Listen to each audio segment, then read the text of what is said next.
생각해보면 분명 잘된 일이기도 했지만 이런 일을 아비인 저에게 알리지도 않고 했다는 것이 참 쓰리더군요. 나머지 애들은 아직도 저를 볼 생각을 안 하는 것 같은데 저에게 해결할 숙제가 많이 남은 것 같은 생각만 들었습니다. 네. 근데 아버지, 제가 다름 아니고 전화드린 건 사업 문제 때문이에요. 저도 자식이 있고 좀 잘 되어야 하는데 시원치가 않아서요. 아무래도 저도 회사원으로만 있다가 처음 사업을 하다 보니 도움이 많이 필요하네요. 저 좀 도와주실 수 있죠? 듣자 하니 최근에 손댄 사업이 있는데 잘 안 풀리고 자금이 부족하다는 것이었습니다. 금액을 들어보니 제가 너끈히 대줄 수 있는 정도였어요. 아버지가 주마. 저는 아직도 꿈같은 이 상황을 놓칠 수가 없어 어릴 적 자식이 내미는 손들을 쳐버렸던 지난 날들을 떠올리며 얼른 대답했어요. 애들 셋 이름으로 만들어둔 통장은 여전히 손도 대지 않고 그대로 있고 거기서 일부 조금 떼주는 건 문제도 아니었어요. 애비가 뭐든 도와줄 테니 언제든 말해라. 어려워 말고. 알겠지? 아버지, 감사해요. 계좌번호 바로 보낼게요. 그렇게 보내주고 큰아들은 이후로도 추가로 돈이 필요하다며 이따금 한 번씩 전화를 걸어왔어요. 짧게라도 근황을 듣고 용돈인 셈으로 얼마씩 쥐어주면서 내 그간의 죄책감을 조금씩이라도 덜 수 있다면 다행이라고 생각했습니다. 아니, 그렇게라도 아비를 찾아준 게 고마웠습니다. 그런데 인생이란 서서히 망가지기도 하지만 아예 완전히 하루아침에 다 산산조각 나서 부서지기도 하더군요. 어쩌면 제가 외면했던 것일까요? 그날도 여지없이 아들에게 전화가 걸려왔어요. 몇 달째 연락을 하면서 며느리와 손주 이야기를 가끔 듣다 보니 저도 조금은 욕심이 나서 더 얘기를 듣고 싶고 얼굴도 한번 봤으면 좋겠더군요. 그래서 찾아가고 싶다는 제 이야기를 하기도 전에 아들이 먼저 말을 꺼냈습니다. 아버지, 저 이제 좀 사업이 궤도에 올랐어요. 아버지 덕분이에요. 그래서 말인데 좀 어려운 부탁해도 되나요? 무슨 부탁 말이냐? 그게 이번에는 좀 큰 한 장이 필요할 것 같아요. 다들 투자하겠다고 나서는데 저만 미천이 없어서 곤란한 상황이에요. 이번에야말로 잘 되면 대박이 날 것 같아서요. 그래 도와줘야지. 돈이 얼마쯤 필요하다고? 액수를 듣자마자 발등에 망치라도 떨어진 양 깜짝 놀랐습니다. 거의 제 노후를 다 포기하는 수준의 돈이었기 때문이에요. 하지만 아들의 목소리는 그 어느 때보다 간절하더군요. 이번만 잘 되면 진짜 잘 풀릴 것 같아요. 이게 마지막이에요, 아버지. 제 애들도 있는데 좀 도와주세요. 아버지가 저 도와주시면 손주도 보게 해드리고 며느리도 인사시킬게요.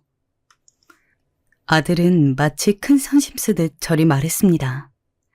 그 말에 가슴이 아프긴 했지만 아들도 이젠 가장이 돼서 저렇게 자기 가족들을 책임지겠다고 말을 하니 걱정이 되었어요. 저도 자식 셋을 키웠지만 자식들만 생각하면 뭐든 다 할 수 있다고 생각하고 살았기에 큰아들의 심정이 더 이해가 갔습니다.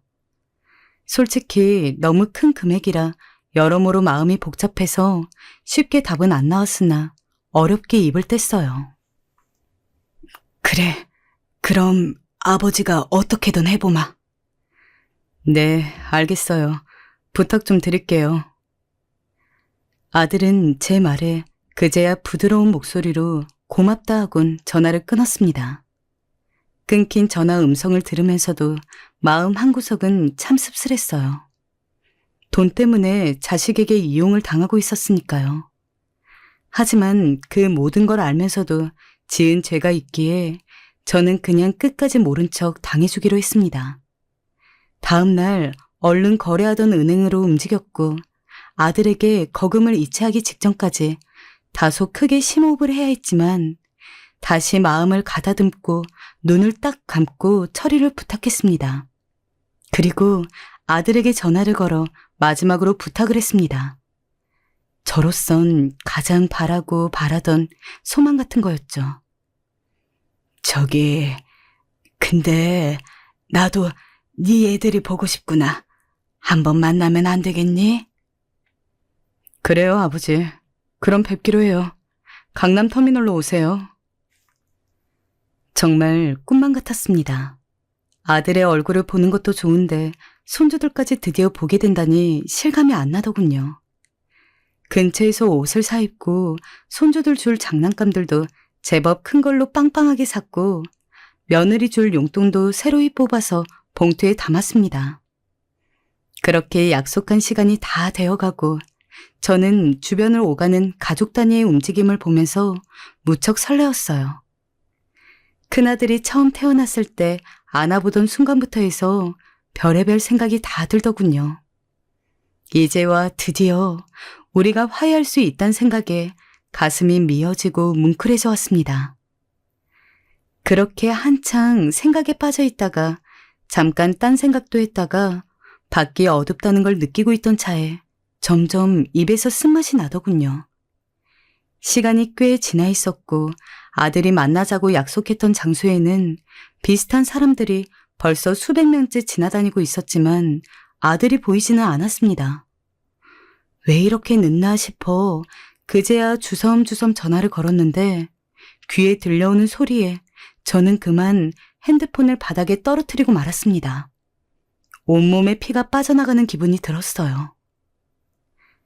지금 거신 번호는 없는 번호이니 정말 머리카락이 쭈뼛 서는 것 같았습니다.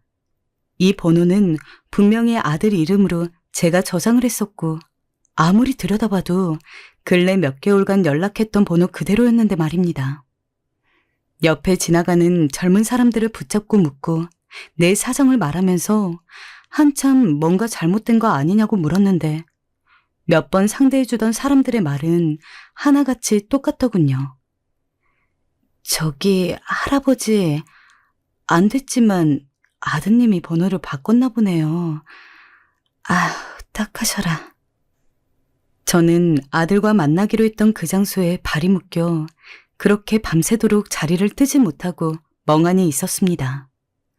다음 날 점심쯤 되어서야 이런 정신에도 육체는 살아있어서 배에서 꼬르륵 소리가 나는 것을 듣고서야 실감하게 되었어요. 아들이 나를 속였다는 걸, 나를 버렸다는 사실을 말이에요. 저는 생판 모르는 사람들을 붙들고 물을 때부터 저는 알고 있었어요. 하지만 누구 하나 아니라고 말해주길 바랐습니다. 아들을 더 기다려보라고, 뭔가 잘못된 걸 거라고요. 그러나 현실은 너무나 차가웠고 저에게 있는 그대로의 사실을 확인시켜줄 뿐이었어요. 참 우스운 것이 그 와중에도 아들 탓을 하고 싶진 않더군요. 여기서 아들을 원망했다간 정말 마지막에 연결고리까지 끊어질까봐 두려운 마음도 있었기 때문일 겁니다. 완전히 거짓골이 되었는데도 왜 그렇게 저는 자식을 놓지 못했던 걸까요? 정작 정말로 아껴줘야 할 때에는 그렇게 모질게 굴었으면서 말입니다. 진짜 모질게 굴어야 할 때는 놓지 못하는 한심한 꼴이 되었습니다. 이제 원망할 것은 나 자신밖에 남아있지 않았기에 저는 완전히 총부리를 저에게 겨누며 폐인처럼 살았고 그나마 갖고 있던 돈까지 다 써버리고 서울역을 오가는 노숙자가 되어버렸습니다. 자식한테도 버림받은 내 존재를 보며 저는 스스로 그 어떤 불씨를 붙이고 싶지도 않았고 노력도 하고 싶지 않았습니다. 다만 목숨은 붙어있다 보니 유지는 해야겠기에 1년간 무료 밥차를 따라다니며 얻어먹고 가끔 얼굴이 익은 노숙자들과 소주나 마시면서 근근히 생을 이어왔어요. 그렇게 무건 생활을 해오던 중 매번 보이던 밥차가 지역을 옮겨갔는지 보이지 않더군요. 노숙자들 사이에서는 난리가 났고 다들 먹거리를 찾아 음식물 쓰레기라도 뒤지러 다닐 수밖에 없었어요. 저 역시 당장 먹을 것이 끊겨버리니 이성을 잃게 되었고 그야말로 본능에만 의지해서 음식을 찾아다니고 있었습니다. 어르신, 밥 먹고 가세요. 여기로 오세요. 그러던 중 국밥집 사장님이 제게 손짓을 하더군요. 분명 호객행위였지만 저는 들어갔어요. 돈은 물론 없었지만 정말 너무 배가 고프다 못해 골아서 쓰러질 것 같았기에 얼른 시켜서 먹고 계산할 때쯤에 있는 힘을 다해서 도망가자는 생각으로 엉거주춤 문을 열고 들어갔어요. 며칠을 굶으니 제대로 판단을 하기도 힘들었고 잡혀도 실컷 두들겨 맞거나 경찰서에 끌려가도 좋으니 따끈한 국밥을 양껏 우겨 넣어 먹고 싶더군요. 근데 이때 저의 이 무모한 선택이 일생 거대한 로또 당첨 결과를 낳을 줄 누가 알았겠습니까? 소고기 국밥 한 그릇을 시켜서 우걱우걱 먹는 저에게 식당 주인이 자꾸 말을 걸더군요. 요즘 오던 무료 밥차도 없어지고 힘드시겠네요. 물 좀 갖다 드릴게요. 천천히 드세요. 식당 주인은 계속 먹느라 대답도 못하는 저를 기다려주기도 하고 천천히 먹으라며 물도 챙겨주었습니다. 뭔 말이 그렇게 많소? 다소 무례한 제 말에도 식당 주인은 허허 웃으며 말을 하더군요. 제가 잘못 들은 건가 싶어 그만 사례가 들릴 지경이었어요. 그러게요. 시장하신 분께 제가 너무 예의가 없었어요. 언제든 배고프면 저희 집에 오시겠어요? 사양하지 말고 오셔서 식사하고 가세요. 네? 그냥 식사하고 가셔도 돼요. 대신 저기 다른 분들도 너무 몰려오시면 곤란하니까 아저씨 혼자만 오시기에요? 정말 그래도 되겠습니까? 나 같은 사람에게 왜 공짜로 밥을... 정말로 이 힘겹고 날서 있는 마치 전쟁통과 같은 노숙자들 세계에서 이런 배려를 받는다는 것은 있을 수 없는 일이었어요. 심지어 그 뒤에 이어진 말은 나한테 뭔가 사기라도 치는 건가 싶어 믿기지 않는 말이었는데요. 그리고 이거 용돈으로 쓰세요. 자주는 못 드리지만 가끔은 드릴 수 있으니까요. 실로 오랜만에 만져보는 파란 지폐 5장을 봉투에 담아주는데 대체 나한테 왜 이러는 건가 싶더군요. 불행인지 다행인 건지 너무도 혼란스러웠지만 저는 그런 상황을 마다할 때가 아니었기 때문에 그대로 낚아채어 주머니에 넣어버리고 도망치듯 달려나갔습니다. 이후로 근처 봉사로 오던 사람들도 점점 줄어버리고 완전히 밥을 먹을 수 있는 씨가 말라버려서 그런지 저는 염치도 없이 몰래 이 식당을 더 드나들게 되었어요. 다른 노숙자들 몰래 혼자 와서 끼니를 해결했고 식당 주인은 그럴 때마다 웃으며 저를 반겼어요. 또 오셨네요. 얼른 드세요. 오늘 고기 더 많이 넣어드릴게요. 고맙습니다. 고맙습니다. 나중엔 한 번이라도 묻고 싶긴 했어요. 왜 이런 친절을 베푸는 건지. 하지만 그땐 그걸 물을 용기도 없었고 그저 밥알을 우겨넣기 바빴습니다. 그러던 어느 날이었어요. 너무도 충격적인 일이 생기고 말았네요. 원래도 건강이 좋지 않았지만 한동안 끊었던 술을 노숙자가 되고 나서 계속 마셔대서 그런지 툭하면 속이 아팠어요. 근데 그날 큰아들을 아주 오랜만에 마주하게 된 것이었어요. 멀리서 봐도 아들은 아들인지라 금방 알아볼 수 있었는데 고급차에서 내리는 큰아들의 모습은 영락없이 잘 사는 것처럼 보였습니다. 아들을 본 순간 눈물이 왈칵 터졌고 저도 모르게 그쪽으로 발걸음을 옮겼어요. 민재야. 큰아들의 얼굴은 못 볼 걸 본 사람처럼 딱딱하게 굳었습니다. 아버지? 민재야, 나야. 그래, 나다. 여보, 누구세요? 모르는 사람이야. 왜 이 더러운 노숙자가 나한테 말을 걸고. 밥맛 떨어지게. 얼른 가자. 아무리 그래도 제게 인사 정도는 할 줄 알았죠. 그때 돈을 갖고 연락을 끊어서 미안하다고 말 정도는 해줄 줄 알았습니다. 하지만 절 알아봤음에도 불구하고 더러운 노숙자라고 말하며 피하는 아들을 보니 저는 그만 그 자리에서 숨도 못 쉰 채 오열을 하고 말았습니다. 아들은 마지막까지 잔인했습니다.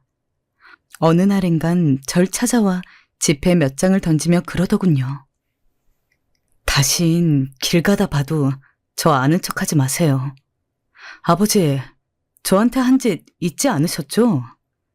저 잊지 않고 있어요. 이 돈 먹고 곱게 떨어져 주세요. 제발. 아들이 다녀간 뒤론 뭘 먹을 수가 없었어요. 잠도 잘 수가 없었습니다.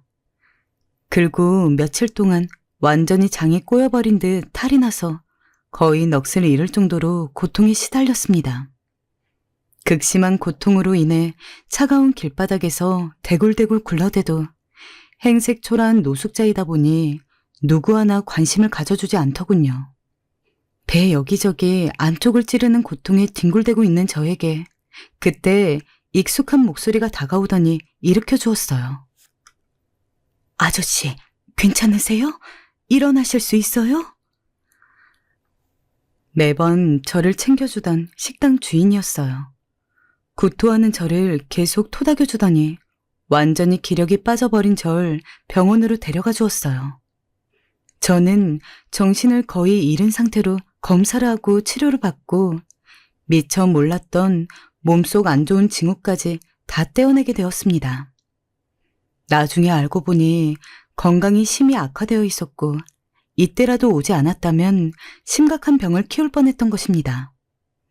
거의 아들뻘이나 마찬가지인 식당 주인의 도움으로 이 구차한 인생의 시간을 좀 더 늘리게 되었던 것이에요. 부끄럽지만 이제야 고마운 마음이 들고 염치가 느껴집니다. 미안하고 고맙습니다. 아니에요. 일단 저희 식당에서 지내세요. 밖은 너무 추워서 이대로 지내기엔 너무 위험할 것 같아요. 그래도 될지. 아닙니다. 길거리가 더 편해요. 허나 손살에 치는 저를 식당 주인은 기어이 끌고 가 방에 눕히고 정성껏 보살펴 주었어요. 그러던 어느 날 식당 주인은 생각지도 못했던 제의를 하더라고요. 아저씨, 저랑 같이 교회에 가보실래요? 솔직히 너무 생뚱맞은 제안이었고 그 나이 되도록 교회는 전혀 별개의 인생이라고 생각했지만 까짓것 한 번 가는 게 뭐가 어렵겠나 싶었습니다. 아들한테도 버림받은 날 거둬준 식당 주인이 처음으로 부탁한 건데 덕분에 목숨을 이어가고 있으면서 못 들어줄 것도 없었어요. 그렇게 해서 따라가게 된 교회에서 저는 머리를 얻어맞은 듯 얼얼한 시간을 보내게 되었습니다. 그간 저의 삶들을 돌아보게 됐고 마냥 원망만 해오며 살아왔던 내 인생에 나도 책임이 있음을 깨닫게 되더군요. 솔직히 들려오는 찬송가 소리나 설교에 딱히 뭔가를 느낀 건 아니었어요.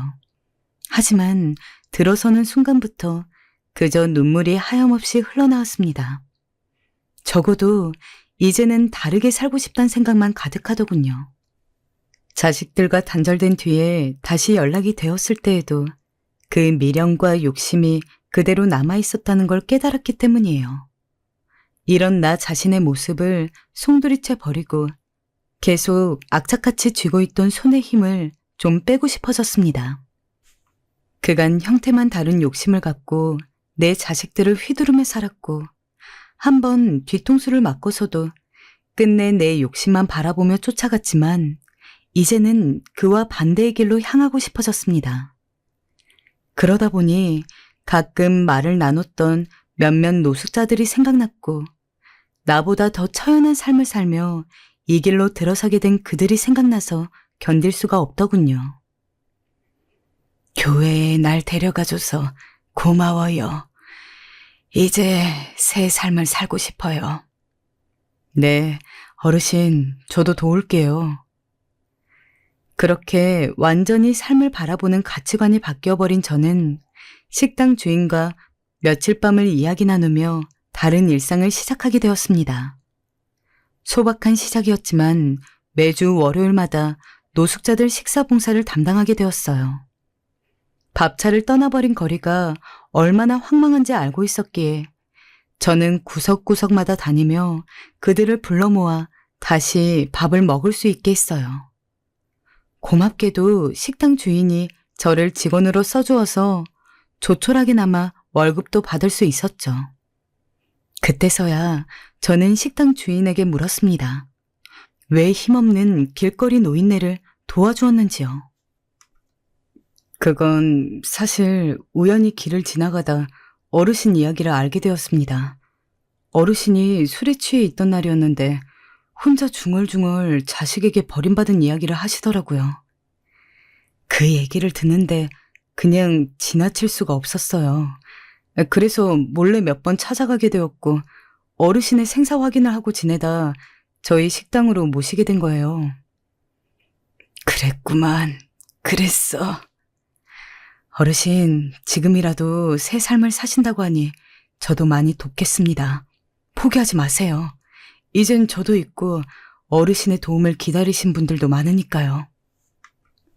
식당 주인의 이야기를 들으며 저는 다시금 삶에 대한 감사를 느꼈고 정말로 새롭게 살고 싶다는 갈망이 커졌습니다. 만약 이 주인이 저를 돕지 않았다면 전 노숙자 신세를 벗어나지 못했을 거고 자식에게 버림받은 상처만 안으며 살고 있었을 테니까요. 저는 식당에서 월급을 받고 생활비 얼마를 빼두곤 조금씩 기부도 했습니다. 1년간 찬바닥에서 뒹굴며 살았던 노숙자의 삶이란 제 긴 인생 중 매우 짧았지만 무척 숨막히는 시간들이었기에 그들의 가파름을 알고 있었습니다. 그중엔 어린 자식이 있음에도 고아원에 맡겨두고 떠도는 이들도 있어 그들에게 물어 고아원에 찾아가 아이들 옷도 사주고 오기도 했죠. 아니, 왜 그리 다른 사람을 도와주고 다니는 거요? 본인 사는 것도 팍팍해 보이는데. 제가 좋아서 하는 일입니다. 제가 행복해서요. 어떤 이는 제 초라한 행색을 보고 저리 묻기도 했어요. 하지만 베푸는 사람은 저였지만 사실상 전 가장 행복한 사람이기도 했어요. 그들에게 온기를 나눠주며 제가 더 따뜻해졌고 더 행복해졌어요.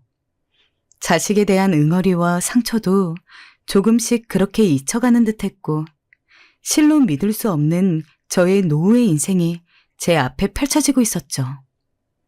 그러던 어느 날이었습니다.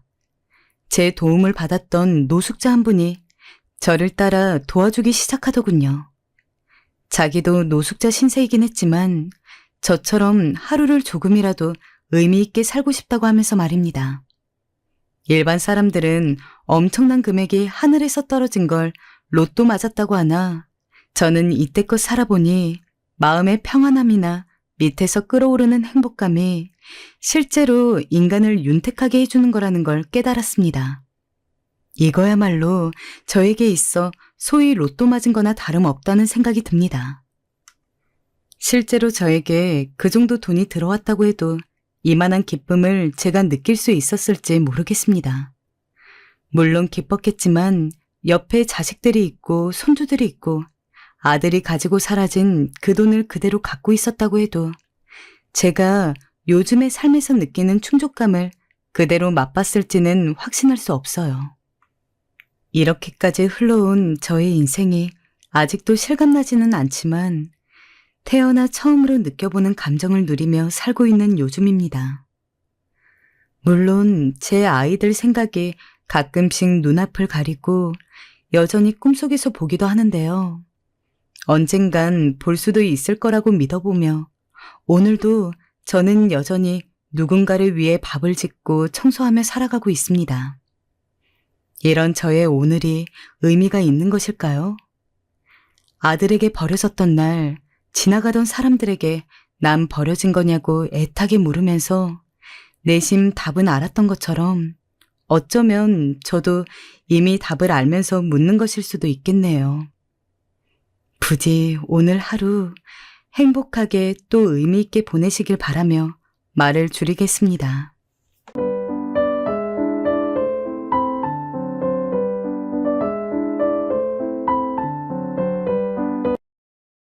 안녕하세요. 여러분은 이런 상상을 해보신 적이 있으신가요? 언젠가 한번 큰 코 다치게 해주고 싶었던 사람이 제 발로 그런 상황을 만들어 복수할 수 있게 해주는 상황 말입니다. 전 상상으로만 해봤지 실제로는 그런 경험을 해본 적이 없는데요. 만약 그런 상황이 생긴다면 정말로 통쾌할 것 같긴 하네요. 지금 상상만으로도 그런 생각이 드는데 실제로는 어쩔지도 궁금하고요. 오늘 사연의 주인공인 분은 바로 이런 상황을 겪으신 분의 얘기인데요. 전 읽는 내내 너무 재밌고 통쾌했는데 들으시는 분들은 어떻게 들으실지 모르겠네요. 아주 재밌는 사연이 준비되어 있으니까 오늘도 많은 기대 부탁드립니다. 제가 이렇게 얘기하니까 어떤 사연인지 궁금하지 않으신가요? 그렇다면 오늘도 마지막까지 저와 함께 해주시길 바랍니다. 자, 이제 그러면 오늘의 사연 시작해 볼게요. 안녕하세요. 전 서울에 사는 60대 여성입니다. 두 딸의 엄마이자 한 남자의 아내고 또 현재는 아주 큰 식당을 운영 중인 사장이기도 해요. 이 식당은 제 자부심이기도 합니다.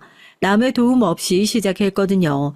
원래는 이 정도로 큰 식당은 아니었는데 많이 커져서 가끔 제가 생각해도 놀라기는 해요.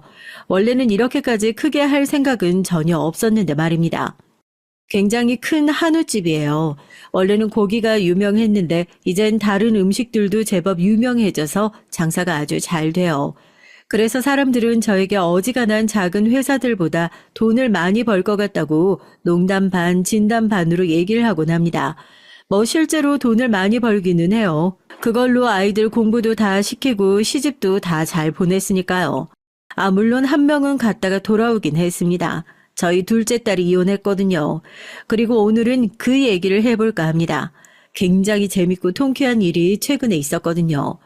먼저 딸아이의 얘기를 시작해 볼게요. 이 사연의 주인공인 저희 둘째 딸은 아주 착하고 아주 예쁘고 뭐 하나 빠지는 게 없는 아이입니다. 공부도 잘해서 좋은 대학을 나왔고 좋은 회사에 취직했고 말이죠. 그리고 얼굴도 예뻐서 어렸을 때부터 주변에서 은정인 누가 데려가려나 그 복 터진 남자가 궁금하네 하는 말을 듣고 자랐습니다. 딸이 그렇게 잘나면 엄마로서 딸아이의 결혼 상대에 대해 욕심이 생기는 건 어쩌면 당연한 게 아닐까 싶어요. 물론 지금은 그게 다가 아니라는 건 누구보다 잘 알지만 당시엔 그랬습니다. 그런 딸아이가 결혼하고 싶다고 남자를 데려왔을 때 사실 100% 만족을 한 건 아니었어요. 그야말로 평범한 집에 평범한 남자였거든요. 뭐 하나 특출난 게 없어 보이는 그런 사람 말입니다. 하지만 성격 하나는 정말 좋아 보였어요. 딸아이도 그렇게 얘기했고 말이죠. 잘난 남자를 만나봤는데 그런 남자들은 꼭 자기가 잘난 값을 하더라고. 그건 그래. 평생을 같이 살 사람인데 조건보다 좋은 사람 만나는 게 더 중요한 거 아닐까? 그런 생각이 들어서 이 사람은 정말 좋은 사람이거든. 맞아, 엄마. 잘난 사람들은 꼭 그 값을 한다니까. 우리가 대충 봐도 성격은 좋아 보이잖아. 그런 사람 만나야 마음고생 안 하고 행복하게 사는 거야. 그리고 그런 말도 있잖아. 여자는 자기가 좋아하는 남자보다 자기를 좋아해주는 남자를 만나야 더 행복하다는 말. 딱 봐도 은정이 엄청나게 좋아하는 것 같더만. 대충 봐도 그래 보이긴 했어요.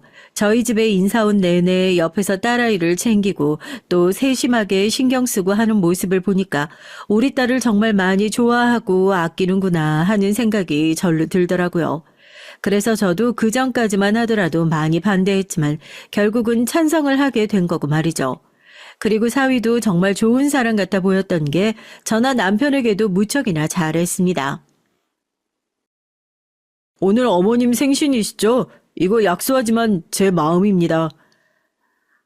전에 은정이가 지나가다가 아버님이 무화과 좋아하신다고 하셨어서 좋아 보이길래 샀어요. 생각이 나서. 그런 세심함이 무척 마음에 와닿았던 것 같아요. 요즘 남자들이 어디 그러기 쉽나요? 아무리 가족이 될 수도 있는 사이라고는 하지만 여자친구 부모님에게 그렇게 하는 사이란 말입니다. 게다가 그렇게 딸아이가 지나가듯 한 말까지 다 기억하고 그러는 걸 보니까 당연히 호감도는 올라갈 수밖에 없었죠. 그래, 결혼해라. 네 말이 맞는 것 같다. 좋은 사람이랑 하는 게 맞지. 그래서 허락했습니다. 사실 반대를 할 때도 그렇게 적극적으로 나서서 막 반대를 한 건 아니었기 때문에 딸아이가 조금만 밀어붙였다면 마지못해 허락을 했을 거예요. 하지만 사위가 딸아이에게 이렇게 말했다고 하더군요. 그렇게 받는 허락 말고 나는 내가 좋은 사람이라는 걸 알려드리고 싶어. 그리고 진심으로 허락하셨을 때 모든 사람들의 축복을 받으면서 결혼하고 싶어. 그게 자기한테도 더 좋잖아. 하고 말이죠. 그 말을 딸아이에게 듣고선 더 사위에 대한 점수가 올라갔습니다. 정말 좋은 사람이다. 그래, 돈 많은 집안 좋고 잘난 그런 남자보다 이렇게 좋은 사람을 만나는 게 더 힘든 일일 수도 있다 하고 말이죠. 그래서 방심했던 것 같아요. 전 사위가 그렇게 좋은 사람이니 당연히 사위의 부모님인 저와 사돈될 댁의 어르신들 품성이 다들 좋으실 거라고 생각했죠. 이렇게 좋은 사람을 키워낸 거면 부모님의 인성도 아주 좋을 거라고 말이죠. 하지만 아니었습니다. 정확히는 바깥사돈 되실 분은 점잖고 좋아 보이셨는데 안사돈 될 분이 보통이 아닌 것 같았거든요. 그래도 하나 있는 아들 보내는 건데 이렇게밖에 안 받는 거는 영 섭섭한 것 같아서요. 제가 이런 섭섭한 마음을 가지고 있으면 결과적으로 좋은 고부간이 되는 것도 힘들지 않을까요? 그냥 지금 좋게 해결할 수 있는 건 좋게 하는 게 맞는 것 같은데. 대놓고 예단과 혼수를 비싼 것들을 요구하며 그렇게 얘기를 했습니다. 사실 전 그게 협박이라고 생각해요. 아마 여러분들이 보시기에도 그러지 않을까 합니다. 앞으로 시어머니인 나와 잘 지내고 싶으면 알아서 나 달라는 거 다 줘라. 뭐 그런 소리잖아요. 그 말인즉슨 뜻대로 안 해주면 시어머니 노릇을 제대로 하겠다는 말이었고요. 조금 의외긴 하더라. 네 남자친구는 성격 되게 좋아 보이던데 어떻게 그런 엄마 밑에서 그런 아들이 태어난 거지? 바깥 사더니 사람이 점잖고 좋아 보이더만. 아버지를 많이 닮았나 보네. 그렇게 안이하게 생각했습니다. 안사돈이 그렇게 속물적인 얘기를 할 때마다 바깥사돈이 인상을 찌푸리면서 안사돈을 단속하는 듯한 모습을 보이기도 했고 마지막엔 굉장히 민망하고 미안한 듯한 표정을 지으며 오늘 고생 많으셨다고는 인사를 하기도 했으니까요. 아버지를 많이 닮았나 보다라고 생각할 수밖에 없는 상황이긴 했던 것 같아요. 본인도 매번 아버지 닮았다고 얘기해. 넌 괜찮니? 저런 유난한 시어머니? 제가 딸이 걱정되어서 그렇게 물었어요. 그런데 딸아인 그게 뭐가 문제냐는 얼굴로 웃으며 어깨를 우쓱 하더라고요. 내가 같이 사는 사람 남자친구고 그리고 어차피 자주 안 볼 거야. 제사도 없는 집안이고 명절 때 모이는 분위기도 아니래고 별 문제 없을 것 같은데? 전 그래도 그게 아니라는 말이 목 끝까지 차올랐지만 그냥 삼켰어요. 어차피 허락했고 하기로 한 결혼인데 저라도 싫은 소리 하지 말자는 생각이 들었기 때문입니다. 그렇게 딸아이는 결혼을 했어요. 결국엔 안사돈이 원하는 바를 다 해줬습니다. 그리고 전세지만 신혼집도 저희 쪽에서 해줬고 말이에요. 결혼 전에 저희 식당에 사돈댁 식구들이 다 같이 왔던 적이 있었거든요. 안사돈이 저희 식당을 보고 이렇게 말했던 게 기억이 나네요. 식당 한번 으리으리하네요. 진짜 돈 많이 버셨겠어요? 엄청나게 재벌이다 뭐 그 정도는 절대 아니에요. 그래도 이 정도면 장사할 만한데요. 아이고 식당 한다고 해서 남 비위 맞춰서 돈 버는 그런 사돈댁 싫다고 처음에 얘기했었는데 그 수준이 아니네. 하고 말이죠. 아니 설사 아무리 그렇게 생각하고 말했다고 하더라도 당사자인 제 앞에서 그런 말을 하는 게 맞는 건가요?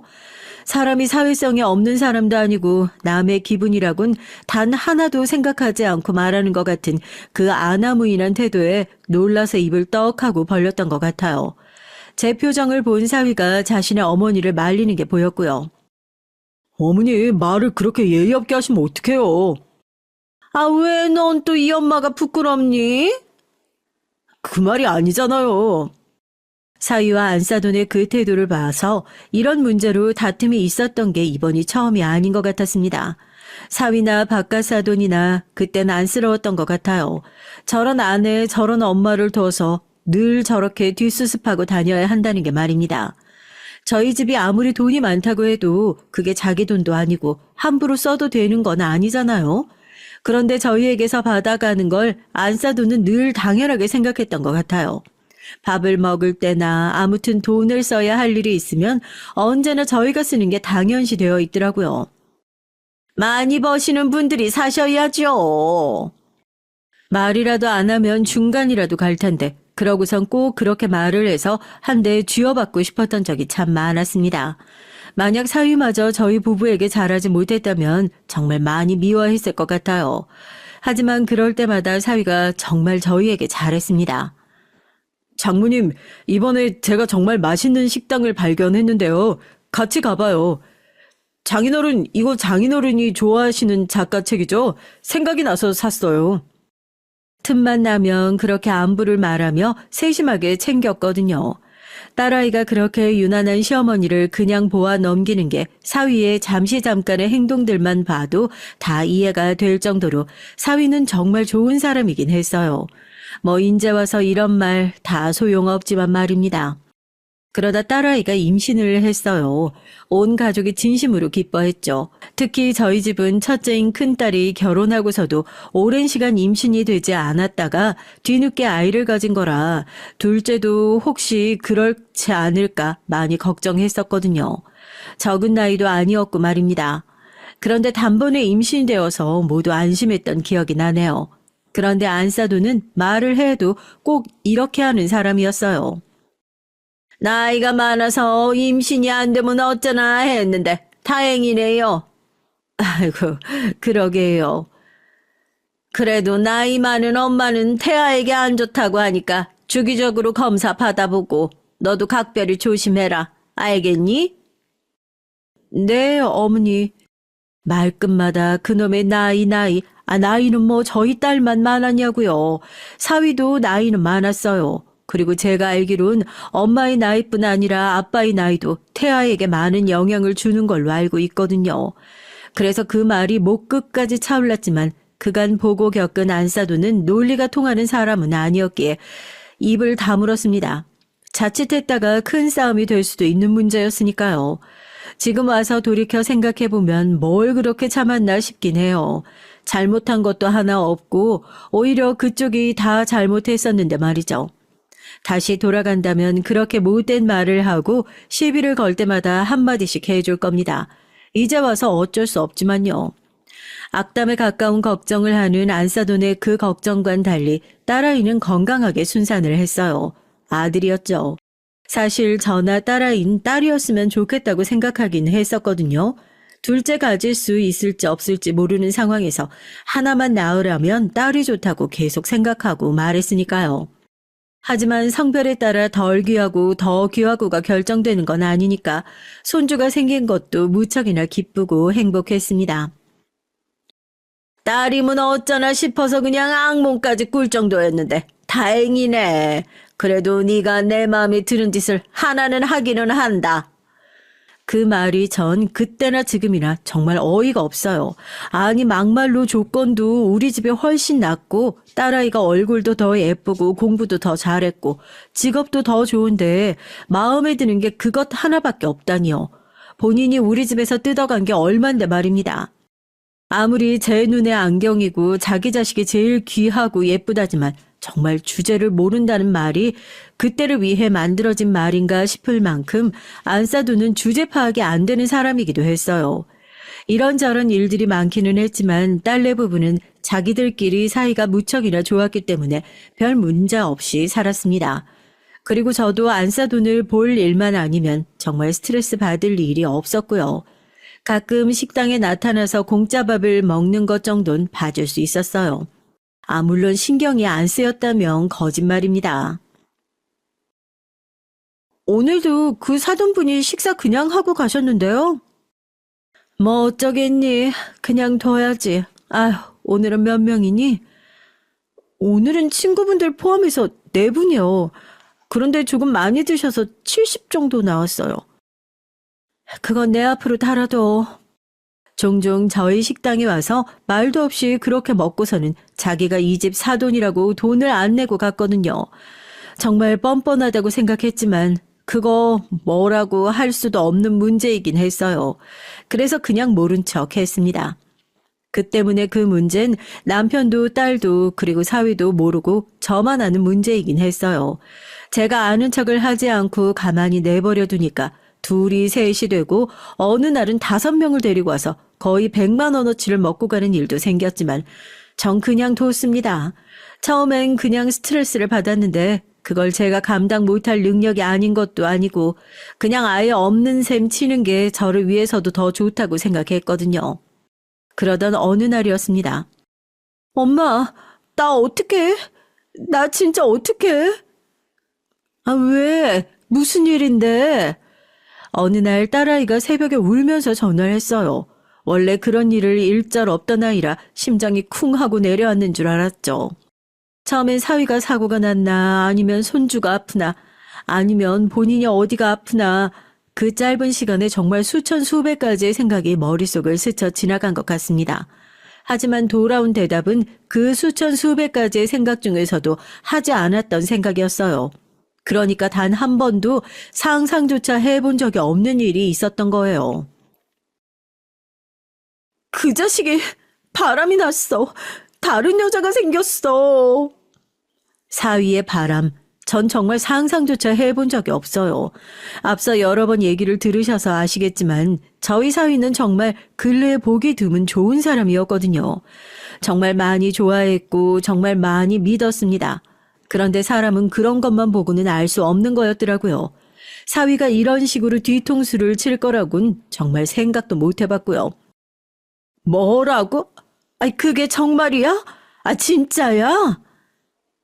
처음엔 저도 믿지 못해서 여러 번 되물었던 것 같아요. 그런데 딸아이의 울음소리는 어느새 오열이 되어 있었습니다. 나도 정말 그럴 리 없다고. 아닐 거라고 생각했는데. 딸아이는 우느라 말을 제대로 못했어요. 그리고 딸아이에게 들은 얘기는 이랬습니다. 사위는 어느 날부터인가 집에 늦게 들어왔고 잦은 회식을 했답니다. 원래 회식이 그닥 많지 않은 회사였던지라 딸아이는 당연히 뭔가 이상하다고 생각을 하게 됐고요. 그리고 사위에게 그런 말을 하면 버럭 소리를 지르면서 다짜고짜 자기를 의심하냐고 화를 냈다는 겁니다. 사실 전 사위가 화를 내는 모습을 본 적이 없었기 때문에 그런 모습을 상상하기 힘들었거든요. 그런데 딸아이도 그런 사위의 모습은 처음 봤다고 하더라고요.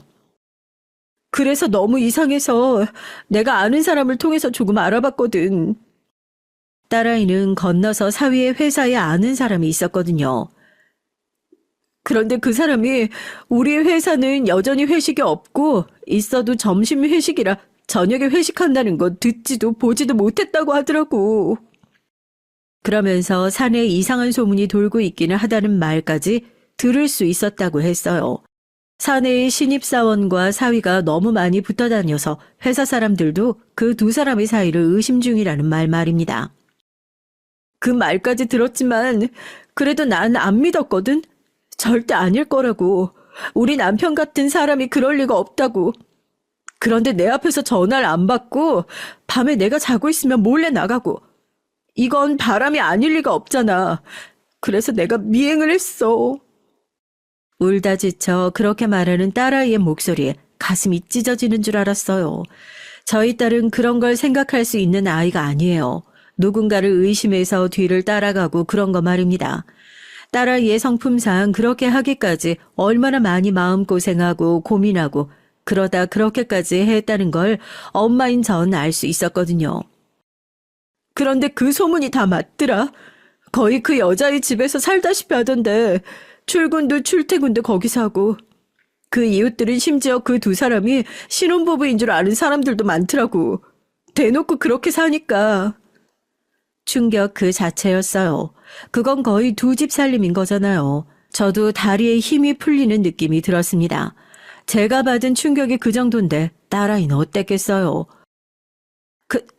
그래서 제가 말을 더듬더라고요. 손과 발이 떨리고 있다는 것도 그때쯤 알았던 것 같아요. 다 얘기했더니 인정하더라. 순순히? 그러면 순순히 인정해야지 뭐 어쩌겠어. 내가 사진까지 다 찍어놨는데 그 집 드나드는 거 잘못했고 죽을 죄를 지었대. 내가 하자는 대로 다 하겠대. 사위는 딸아이에게 무릎을 꿇고 딸아이가 원하는 대로 다 하겠다고 했다더군요. 이혼을 하자면 하고 이대로 같이 살자고 하면 하고 헤어지자고 하면 헤어지고 아무튼 원하는 대로 다 하겠다고요. 나 그 모습이 더 자존심 상했어. 바짓가랑이 붙잡고 울며 불며 자기가 잘못했다고 날 잡아야 되는 거 아니야? 뭐가 그렇게 담담해? 잘못은 본인이 저질러 놓고 내가 왜 더 힘들어야 하는데? 딸아이는 그렇게 말하며 또다시 엉엉 울었습니다. 그런 딸아이의 울음소리를 듣고 있는데 사위 그 새끼를 당장이라도 찢어 죽이고 싶다는 생각이 들더라고요.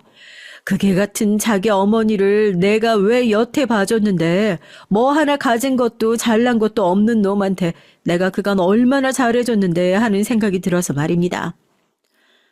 넌 어떻게 하고 싶은데? 눈물이 나오려는 걸 꾹 참고 딸아이에게 물었죠. 딸아이가 결국엔 원하는 대로 다 해줘야 하는 거니까요. 제 울분은 그 다음 문제였습니다. 이혼하려고, 조용히. 사실 전 아직도 딸아이가 그렇게 조용히 이혼을 해준 걸 받아들일 수는 없는 것 같아요. 당장이라도 쳐들어가 그 연놈들의 머리채를 잡아도 시원치 않을 텐데 그 회사 앞에 찾아가서 여기 불륜 남녀가 있다고 소문이라는 소문은 다 내도 직성이 풀릴까 말까 했는데 딸아이는 조용히 끝내고 싶어 했습니다. 소문 나는 거 싫어. 사람들이 떠들고 내가 그걸 듣고 그게 더 끔찍해. 그냥 없었던 것처럼 그 사람만 내 인생에서 지워버리고 싶어. 딸아이의 그런 심정도 이해가 안 가는 건 아니었기 때문에 그러라고 했어요. 그런 상황에서 제일 중요한 건 다른 누구도 아닌 딸아이의 생각과 기분이니까 말입니다. 그래서 딸아이와 사위는 정말 조용히 이혼했어요. 주위 사람들도 정말 친한 몇 명 아니고선 이혼했다는 사실조차 모를 만큼 조용히 말이죠. 원래 집이고 뭐고 다 저희가 한 거였기 때문에 사위는 몸만 나가면 됐어요. 물론 위자료는 받았습니다. 그건 돈이 없어서 받은 게 아니라 조금이라도 그 인간에게 타격을 주고 싶어서가 더 큰 이유였고요. 물론 양육권도 다 딸아이가 가지고 왔고 말이죠. 사위는 그렇게 집에서 나간 뒤 바로 그 여자 집으로 들어간 것 같더라고요.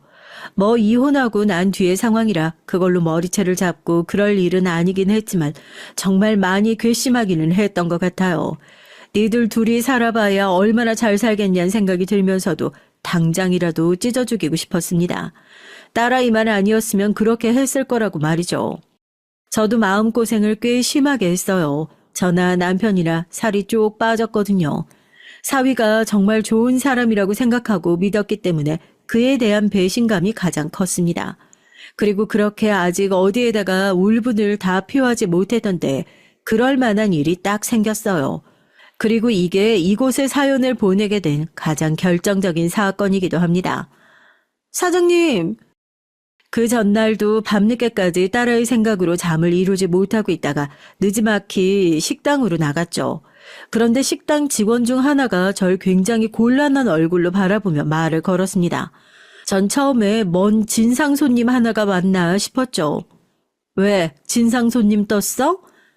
아니, 그게 아니라 또 그 사돈분 오셨거든요. 뭐? 안사돈이 왔다더군요. 저희 식당에 말입니다. 전 순간적으로 이게 무슨 상황이지 하는 생각이 들었어요. 이혼한 전 며느리 사돈 식당에 오는 건 아무래도 이상하긴 하잖아요. 아무리 염치가 없고 생각이 없는 사람이라도 말입니다. 그런데 이번엔 같이 데리고 오신 분이 좀 많거든요. 20명은 되는 것 같은데 동창분들 같았어요. 심지어 이번엔 친구를 둘 셋도 아니고 동창들을 우르르 끌고 왔다더군요. 바로 알 수 있었습니다. 저 아줌만 자기 아들이 이혼한 걸 모르는구나. 그 자식이 자기 엄마한테도 얘기를 안 했구나 하는 사실을 말입니다. 전 바로 사위에게 전화를 했어요. 그 일이 있고 처음으로 전화를 거는 거였습니다. 장모님. 사위가 놀라서 그렇게 말하더군요. 제가 전화할 거라고는 꿈에도 몰랐을 테니 놀랄만 하긴 했습니다. 그런 사위에게 제가 얘기를 했죠. 내가 왜 자네 장모인가? 그리고 자네 어머닌 자네 이혼한 거 모르나? 그게 왜... 자네 어머니 지금 우리 식당에 자기 동창들 우르르 끌고 왔는데 이거 어떻게 설명할 건가? 어? 사위는 그 말에 굉장히 당황해서는 자기가 지금 가겠다며 전화를 끊더군요. 그리고 그러는 사이 식사를 마친 듯한 안사돈과 그의 동창들이 우르르 룸에서 나왔어요. 그리고 안사돈과 눈이 딱 마주쳤죠. 아이고 오랜만에 뵙네요 사돈. 그러게요.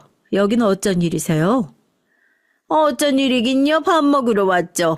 우리 동창들이 사돈 식당이 이렇게 좋은 식당인 줄 몰랐다고 칭찬에 칭찬을 하더라고요. 고기도 맛있고 친절하고.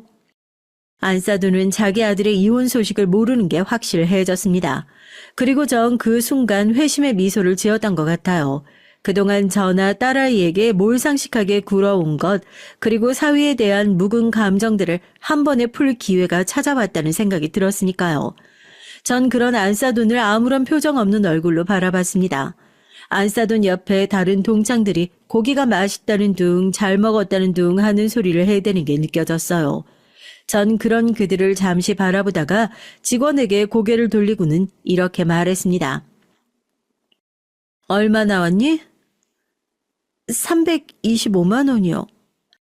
많이도 처먹었네 하는 말이 목 끝까지 차올랐지만 웃었어요. 그리고 계산서를 안사돈에게 건넸습니다. 상큼하게 웃으면서 말이죠. 325만 원이라네요. 그리고 안사돈은 그런 제 태도에 몹시 당황을 했어요. 당연히 이번에도 안 받을 거라고 안 낼 거로 생각하고 왔을 테니까요. 저의 그런 태도에 안사돈의 동창들도 수군거리는 게 보이더군요. 안사돈이 저 안에서 아니 제 식당에 자기 동창들을 데리고 올 때 무슨 말을 하고서는 데리고 왔을지가 뻔히 보였습니다. 아니 무슨 계산서를 주고 그래요? 사돈 사이에 정없게. 제가 여기서 밥 먹은 게 한두 번도 아니고 우리 사이에 돈 안 받을 거잖아요. 안사돈이 그렇게 말해서 제가 픽 하고 비웃었습니다. 우리 사이가 어떤 사이인데요. 그리고 여태 안 받았으니 이제라도 받으려고요. 사람이 정도가 있지 이건 좀 심하잖아요. 제가 그렇게 나올 거라는 건 정말이지 상상도 하지 못했던 듯 사돈의 얼굴이 새빨갛게 달아올랐습니다. 아마 동창들 앞에서 많이 쪽팔리긴 했을 거예요. 그리고 그러라고 일부러 그런 거고 말이죠. 아니, 갑자기 왜 이러세요? 그리고 제가 늘 말씀드렸죠. 좋게 좋게 지내는 게 며느라기한테도 좋은 거라고. 또다시 그 되지도 않는 협박을 하길래 전 순간적으로 화가 확 치솟아 올랐습니다. 사람이 화가 너무 나면 이성을 잃는다는 게 어떤 건지 단번에 알 수 있겠더군요.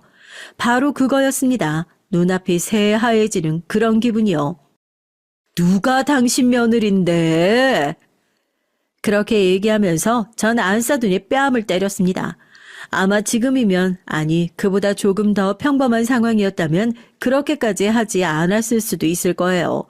하지만 당시엔 안사돈이 너무 정도를 모르고 뻔뻔했고 그것도 자신의 아들이 무슨 짓을 한지 모르는 채 말입니다.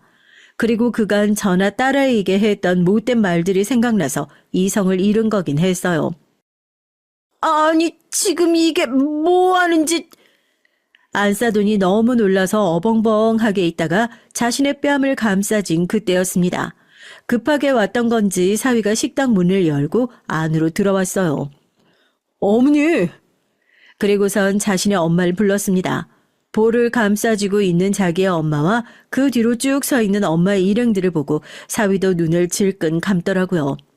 이 상황이 얼마나 끔찍한 상황인지 본인도 알겠다는 듯 말입니다. 뭐 저에겐 끔찍하지는 않았지만요. 네 장모 미친 거 아니니? 아니 내가 지금 네 장모한테 무슨 짓을 당했는 줄 알아? 내가 왜 이 버러지 같은 놈 장모인데? 나 이 새끼 장모 아닌 지 한 달이 지났는데. 그 말에 안사도는 영문을 모르겠다는 얼굴로 뒤통수를 한 대 맞은 얼굴을 하고서는 저를 바라봤고 사위는 다시 한번 눈을 질끈 감았습니다. 아직도 이해할 수 없어요. 그 개자식은 왜 지 부모한테 이혼한 사실을 말하지 않은 건지 말입니다. 아무리 쪽이 팔리고 자기 잘못이라 하더라도 그 사실은 알려야 하는 거 아닌가요? 아이, 그게 대체 무슨 소리예요? 네 아들이 두 집 살림 차려서 우리 딸한테 이혼당했다고 한 달 전에. 그런데 뭐? 우리 사이가 뭐? 그동안도 뻔뻔하게 친구들 다 데리고 와서 허구한 날 밥 처먹고 가는 거 봐줬더니 이젠 동창들까지 우르르 끌고 와? 어? 그래, 잘 됐다. 그동안 밥 공짜로 처먹은 것도 돈 다 내고 가라, 오늘. 안사두는 정말 몰랐다는 얼굴로 입을 떡 벌리고 있더군요. 그 얼굴을 보고 있는데 통쾌하다는 생각이 들었습니다. 안사돈의 뒤에서 사람들이 수군거리는 게 느껴졌어요. 그걸 깨달은 안사돈의 얼굴이 순식간에 쪽팔림으로 새빨갛게 달아올랐고 말이죠. 자신의 아들을 향해 소리를 지르더군요. 그게 정말이야? 그리고 사위는 안사돈의 그 말에 다른 대답을 하지 못한 채 고개만 숙이고 있었습니다. 인상을 팍팍 쓰면서 말이죠. 그게 긍정의 표현인 걸 알았던 건지 안사돈의 낯빛이 순식간에 파리해졌어요. 그런 안사돈에게 말했습니다. 이혼 도장 찍고 집 나가서 그 바람난 여자의 원룸에 같이 지내는 모양인데 어디 새며느리랑 한번 잘 살아보세요. 그리고 그 전에 그동안 먹은 거 계산이나 하시고 보니까 대충 1,000만 원쯤 되네. 저희 집이 밥값이 비싼 한우 식당이긴 했지만 한 번에 1,000만 원이 나올 수는 없잖아요. 그러니까 그건 엄청나게 공짜로 처먹은 밥이 많았다는 겁니다. 사위가 그 말을 듣고선 놀라서 입을 떡 벌렸어요. 사위도 본인의 엄마가 그 정도로 염치가 없을 거라고는 생각하지 못했던 모양이긴 했습니다. 안사두는 시뻘개진 얼굴로 저를 바라보고 자신의 아들을 바라보다 자신의 동창들의 수군거리는 소리에 인상을 팍 쓰더니 그대로 식당을 나가버렸습니다. 오늘 거는 저희가 낼게요. 동창 하나가 조심스럽게 와선 자기들도 모임 카드가 있다며 그 카드를 내밀었어요. 사실 받지 않을 수도 있었지만 그러고 싶지 않았습니다. 전 무표정한 얼굴로 그 카드를 받아들고서 계산을 했죠. 아마 두고두고 동창들 입에서 입으로 오르내리는 일이 될 거란 생각을 하면서 말이죠. 그리고 사위를 보며 말했어요. 나머지는 자네가 계산할 건가? 하고 말입니다. 사위는 한숨을 푹 쉬더니 자신의 카드를 꺼냈습니다. 그러곤 조용히 이렇게 말하더군요. 6개월 할부로 해주세요. 라고 말이죠. 그 와중에도 더럽게 모양 빠진다고 생각했을 것 같아요. 전 500만 원가량을 사위의 카드로 긁었습니다. 사실 모르긴 몰라도 그것도 상당히 깎아준 거긴 할 거예요. 그날은 그렇게 마무리됐어요. 그날 딸아이에게 바로 그 소식이 들어간 듯 했습니다. 사위가 전화를 한 모양이더라고요. 그런 일이 있었다고, 미안하다고, 그리고 장모님한테도 죄송하다는 사과를 제대로 못 드린 것 같은데 대신 전해달라고 말이죠.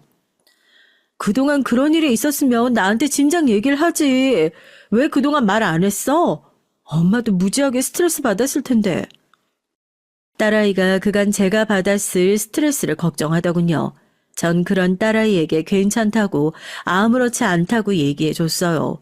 실제로 딸아이만 행복했다면 전 평생 그 염치 없고 뻔뻔한 안사돈에게 고기를 무상으로 주는 걸 아까워하진 않았을 겁니다.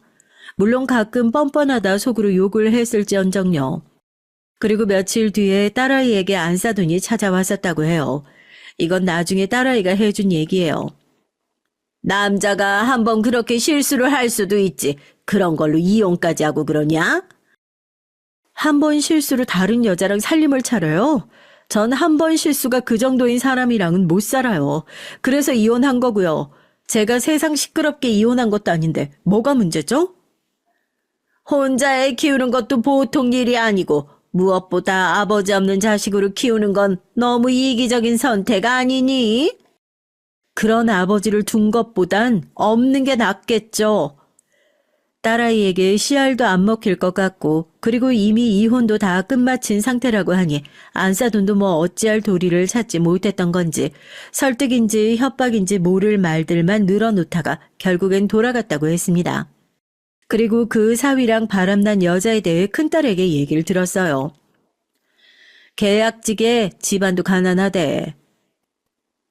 그게 무슨 상관이야.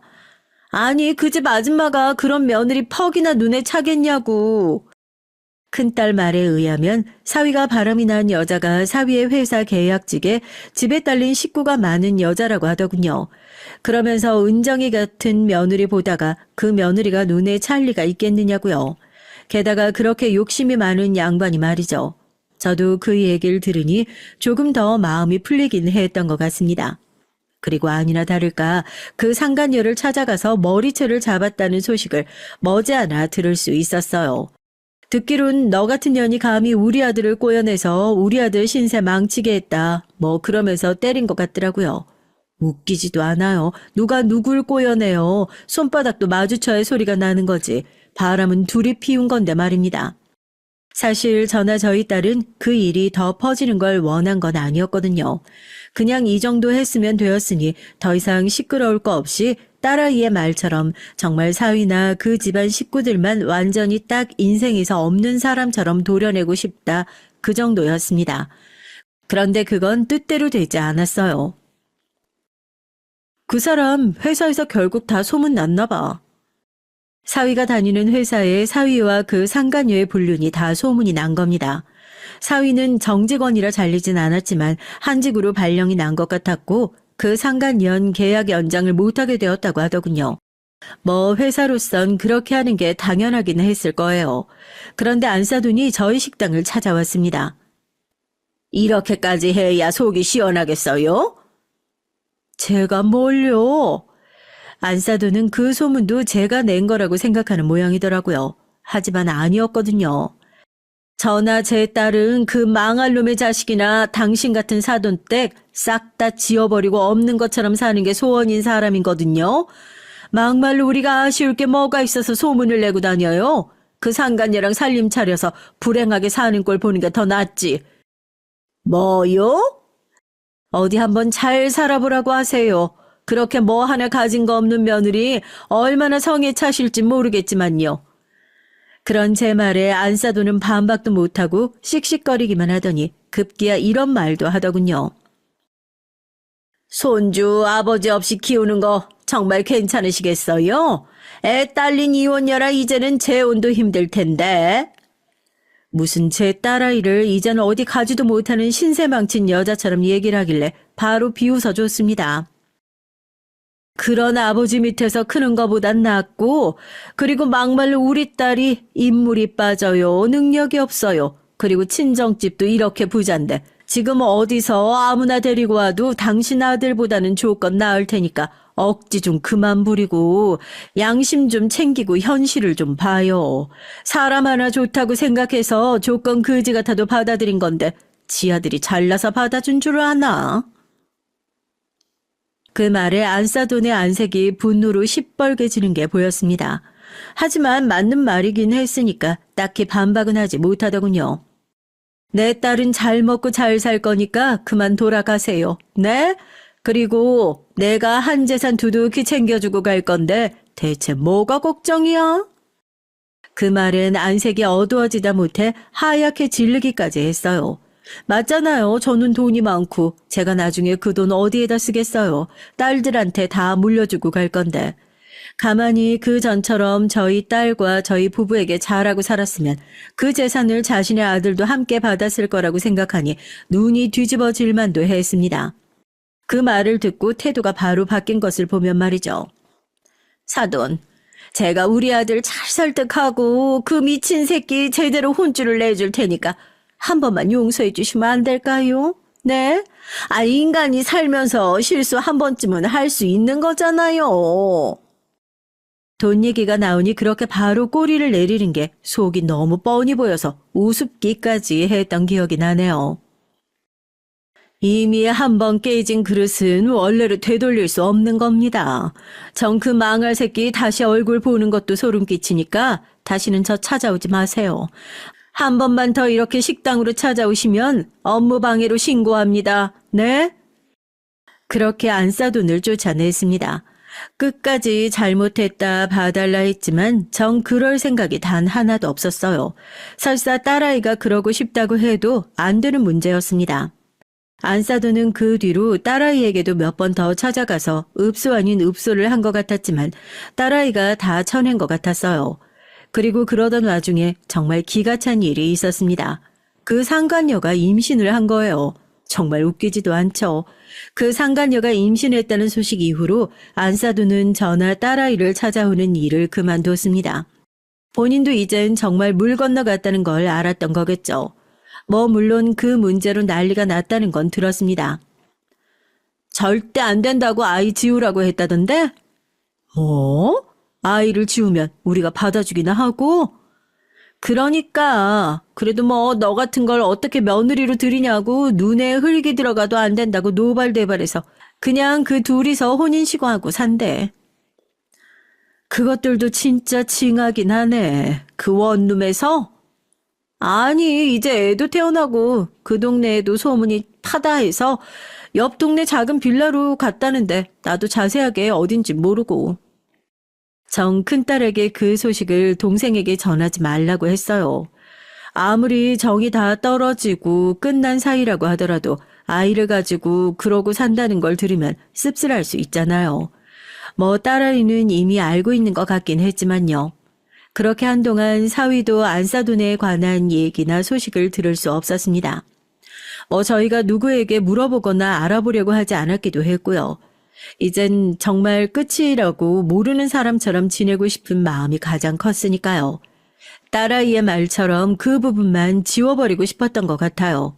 그런데 참 이게 악연도 인연은 인연인지 우연히 딱 마주쳤습니다.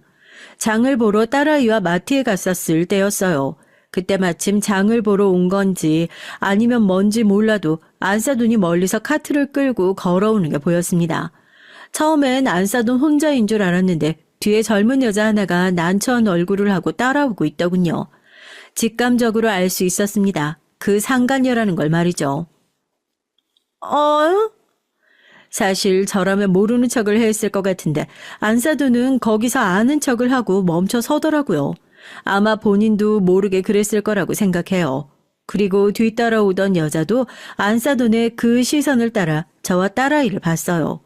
그리고 딸아이를 보고서는 표정이 더욱 굳었습니다. 이 동네는 어쩐 일이세요? 어쩐 일이긴요. 우리 큰애가 이 동네 사니까 온 거지. 안싸돈은 그제야 저희 큰딸이 어디 사는지 생각이 났다는 듯 하는 표정을 짓더니 인상을 팍 쓰더군요. 그리고는 저와 딸아이의 차림새를 살피는 걸로 보였습니다. 그런 안싸돈을 보고 나서야 저도 안싸돈과 그 상간녀의 차림새를 살피게 되었던 것 같아요. 물론 사람을 보이는 외형만으로 판단하거나 해서는 안 되는 거지만 그날은 안싸돈과 그 상간녀는 굉장히 추려하게 입고 나오긴 했습니다.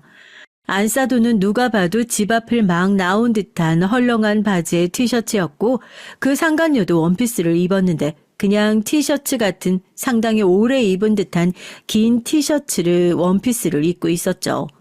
반면 저와 딸아이는 그때 백화점에서 쇼핑하고 큰딸네 가는 길이었거든요.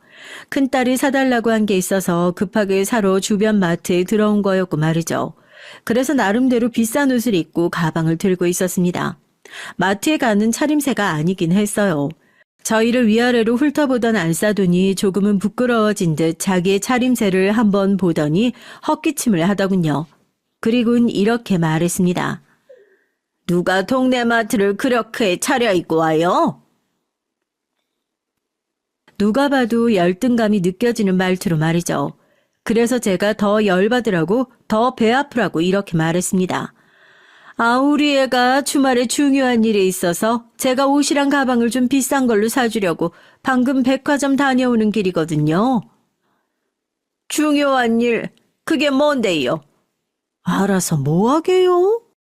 아마 안사돈의 머릿속엔 한 가지 생각밖에 떠오르지 않았을 겁니다. 사실 저도 그렇게 생각하라고 일부러 한 말이기도 했어요. 주말에 딸아이는 동창 모임을 가는 거였거든요. 하지만 선으로 생각하라고 일부러 그렇게 말한 거였고요. 뭐 선이라도 보나 보죠? 안사돈이 아무렇지 않으려 노력하는 얼굴로, 하지만 궁금해 죽겠다는 얼굴로 그렇게 물었습니다. 그 속마음이 너무 뻔히 보여서 웃음이 나올 뻔하는 걸 겨우 참았던 기억이 있네요. 그러든가 말든가 무슨 상관이신데요? 남의 집 딸 일 궁금해하지 마세요. 내 손주 엄마이기도 하니까 그렇죠? 다른 손주나 챙기시죠? 상간녀를 힐끔 보고서 그렇게 말을 하고 돌아섰습니다. 그런 제 딸과 제 뒤로 안사돈의 다급한 목소리가 들려왔습니다. 재혼하면 우리 손주 우리가 데리고 올 겁니다. 네? 아시겠어요? 그런 말도 안 되는 말입니다. 저희 딸이 재혼을 할까봐 어지간히 불안하기는 한 모양이라는 생각을 했어요. 그러면서도 기가 찼죠. 아니, 지가 뭐라고? 우리 딸이 재혼을 안 하면 뭐 자기 아들이 다시 기회가 있을 줄 알고 저러는 건가 싶어서요. 그리고 옆에 새 며느리까지 둔 인간이 말입니다. 거기서 끝이 아니라 사위가 주말이 지나고 나서 딸아이에게 연락까지 했다더군요. 선을 본 게 맞냐면서 말이죠. 그들은 뭐 자기가 아들이 손주가 새아빠가 생기는 게 걱정이 되니 그러는 거다라고 하지만 전 알고 있습니다. 그건 핑계일 뿐 이젠 사위도 슬슬 그 돈에 치이는 생활에 지쳐가고 있다는 걸 말이죠. 그렇게 크고 좋은 회사도 아닌데 맞벌이도 아니고 이제는 애까지 생긴 혼자 벌어서 감당하기에는 쪼달리기는 한 상황이긴 했어요.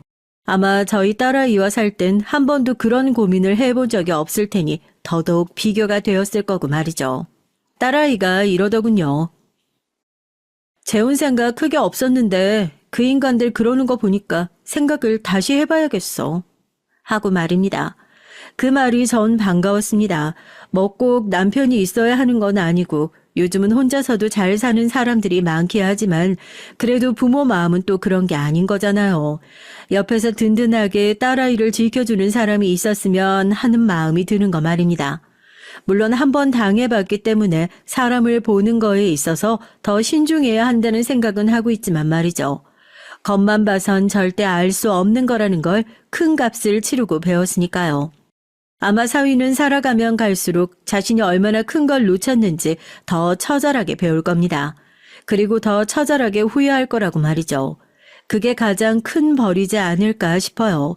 그리고 안사돈은 이미 매일을 지난 날을 그리워하며 자신의 아들과 새 며느리를 들들 볶는 중 같고요.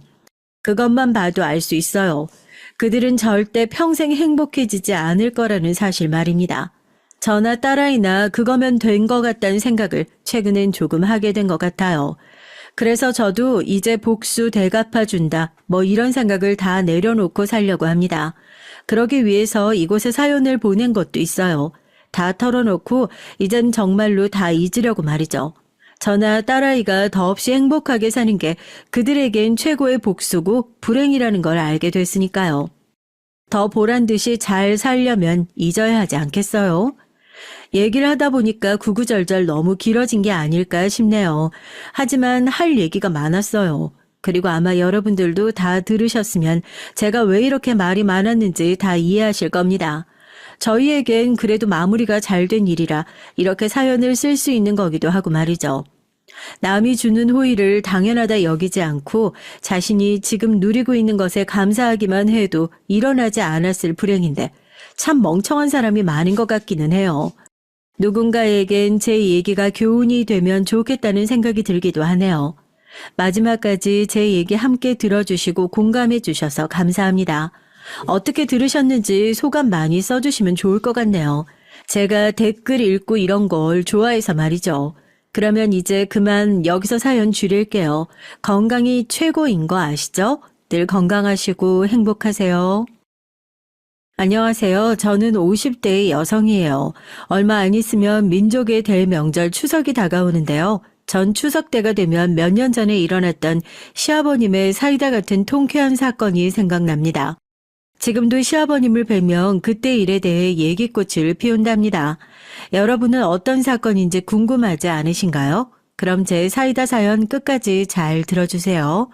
요즘은 전통의 효라고 하는 개념이 점점 사라지고 있는 추세인 것 같아 마음이 아픈데요.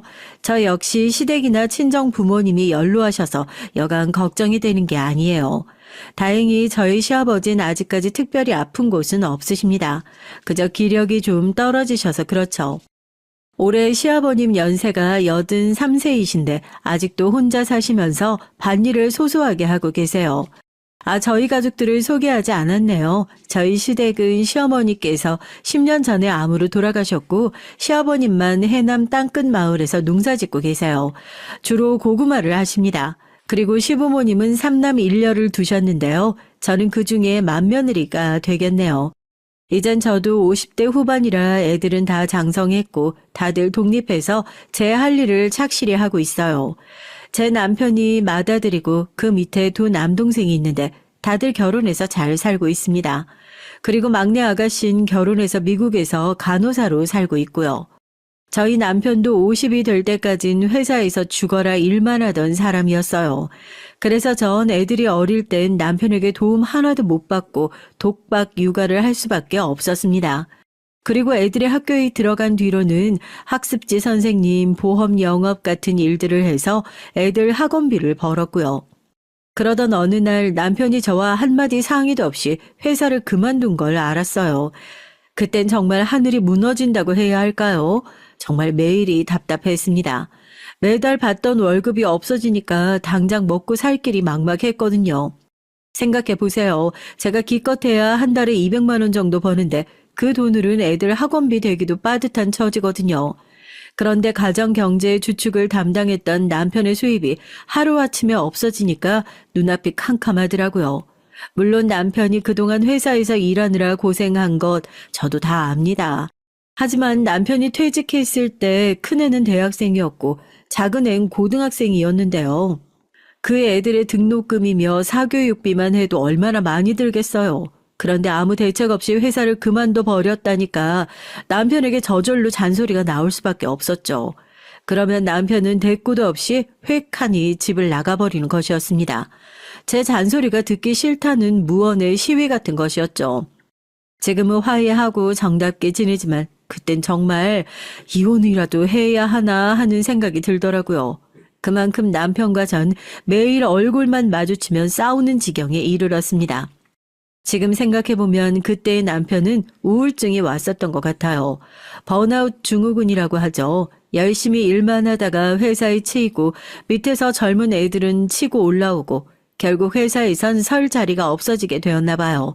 그래서 회사에서 해고당하기 전에 그냥 명예퇴직을 선택했다고 하더라고요. 그런데 그 시기가 하필이면 우리 애들이 대학생, 고등학생이었을 때였던 거죠. 한참 돈 많이 들어갈 시기인데 퇴직금이라고 몇 억 가지고 어떻게 생활을 하고 살겠습니까? 남편은 무기력한 얼굴로 집에서 계속 잠만 잤고 제가 출근하면 오후 늦게 일어나서 밥 차려 놓은 거 먹고 TV만 보는 백수 생활을 계속했어요. 전 아무리 잔소리를 해도 안 되니까 지쳐서 남편을 소 닭보듯 했고요. 우리 부부는 각방 생활을 한 지 꽤 오래되었거든요.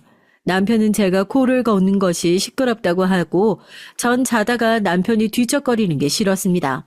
그러다 보니 서로 다른 방에서 지내면서 집만 같이 쓰는 사이가 되어버린 거죠. 저는 답답한 마음을 호소할 곳이 없었어요. 제 친정 부모님은 저를 금전적으로 도와주실 수 있는 처지가 아니셨거든요. 그분들 살기 빠듯하셨고 두 분 생활비도 오히려 제가 보태드려야 할 상황이었거든요. 제가 집안의 가장이 되었는데 여기저기 돈 들어갈 곳은 너무 많았습니다. 전화할 수 없이 시아버님께 전화를 했어요. 시아버님은 원체 활달하고 긍정적인 성격이셨는데 시어머니가 돌아가신 후 갑자기 힘을 잃어버리셨어요. 시어머니가 살아계실 땐 종종 싸우기도 하셨지만 두 분 결혼 생활 내내 시아버님은 시어머니에게 의지하고 사셨던 것 같습니다. 아버님 저예요, 큰며느리. 요즘 어떻게 지내세요? 그래 맞이냐? 나야 뭐 맨날 똑같지. 병원도 잘 다니고 있고 밥도 잘 챙겨 먹는다. 그러니 아버지 걱정은 하지 말아라. 그런데 오늘은 무슨 일인 게야? 아버님, 다른 게 아니라 제가 말씀드리기 죄송스러운데요. 애비가 실직을 했어요. 시아버지는 한참 동안 말이 없으셨습니다. 이제껏 아무 문제 없이 살아왔던 맏아들이 아무런 상의도 없이 회사를 그만두었다니 아버님도 황망하셨던 모양이었어요. 왜 안 그러겠어요. 집안의 가장이 집에서 놀고 있다고 하는데 근심이 안 될 수가 없었겠죠. 전 조심스럽게 시아버지에게 말씀을 드렸습니다. 그이가 요즘 힘도 없고 삶의 의욕도 잃어버린 것 같아요. 아버님이 전화 좀 하셔서 그이에게 정신 차리고 다른 일이라도 구해보라고 말씀드려 주시면 안 될까요? 저 정말 요즘 너무 답답해요. 집에만 있는 남편 보는 것도 힘들고요. 아버님, 제발 부탁 좀 드릴게요. 그래, 알았다. 내가 큰애한테 전화를 해볼 테니까 넌 너무 걱정 말고 기다리거라. 전화를 끊고 전 한숨을 푹 내쉬었습니다.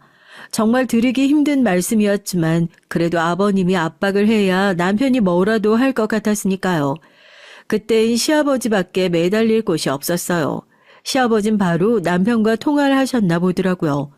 그날 저녁에 제가 힘들게 일하고 퇴근을 하니 남편이 화를 내면서 저한테 소리를 치더군요. 당신 시골 아버지한테 나 실직했다는 거 말했어? 왜 그랬어? 아버지가 걱정하시잖아. 왜 시키지도 않는 짓을 해서 이 사달을 만들어? 사달이라니. 나도 얼마나 답답했으면 아버님한테 하소연을 다했겠어. 당신은 내 심정 따윈 안중에도 없지. 그러니까 내가 아버님께 하소연하기 전에 당신이 정신이라도 차리지 그랬어. 우리 애들 아직 경제적 능력도 없는데 대책도 없이 퇴직해서 매일매일 생기 없이 사는 아빠 모습 보여주고 싶어? 남편이 본심을 말하자 저 역시 본물 터지듯 그동안 서운했던 마음을 다 퍼부어버렸습니다. 남편은 그제야 뒤통수를 맞은 듯 멍한 표정을 짓더라고요. 그 후부터 남편은 어디라도 재취직을 하기 위해 이리 뛰고 저리 뛰었어요. 하지만 세상이 그렇게 녹록지 않았죠.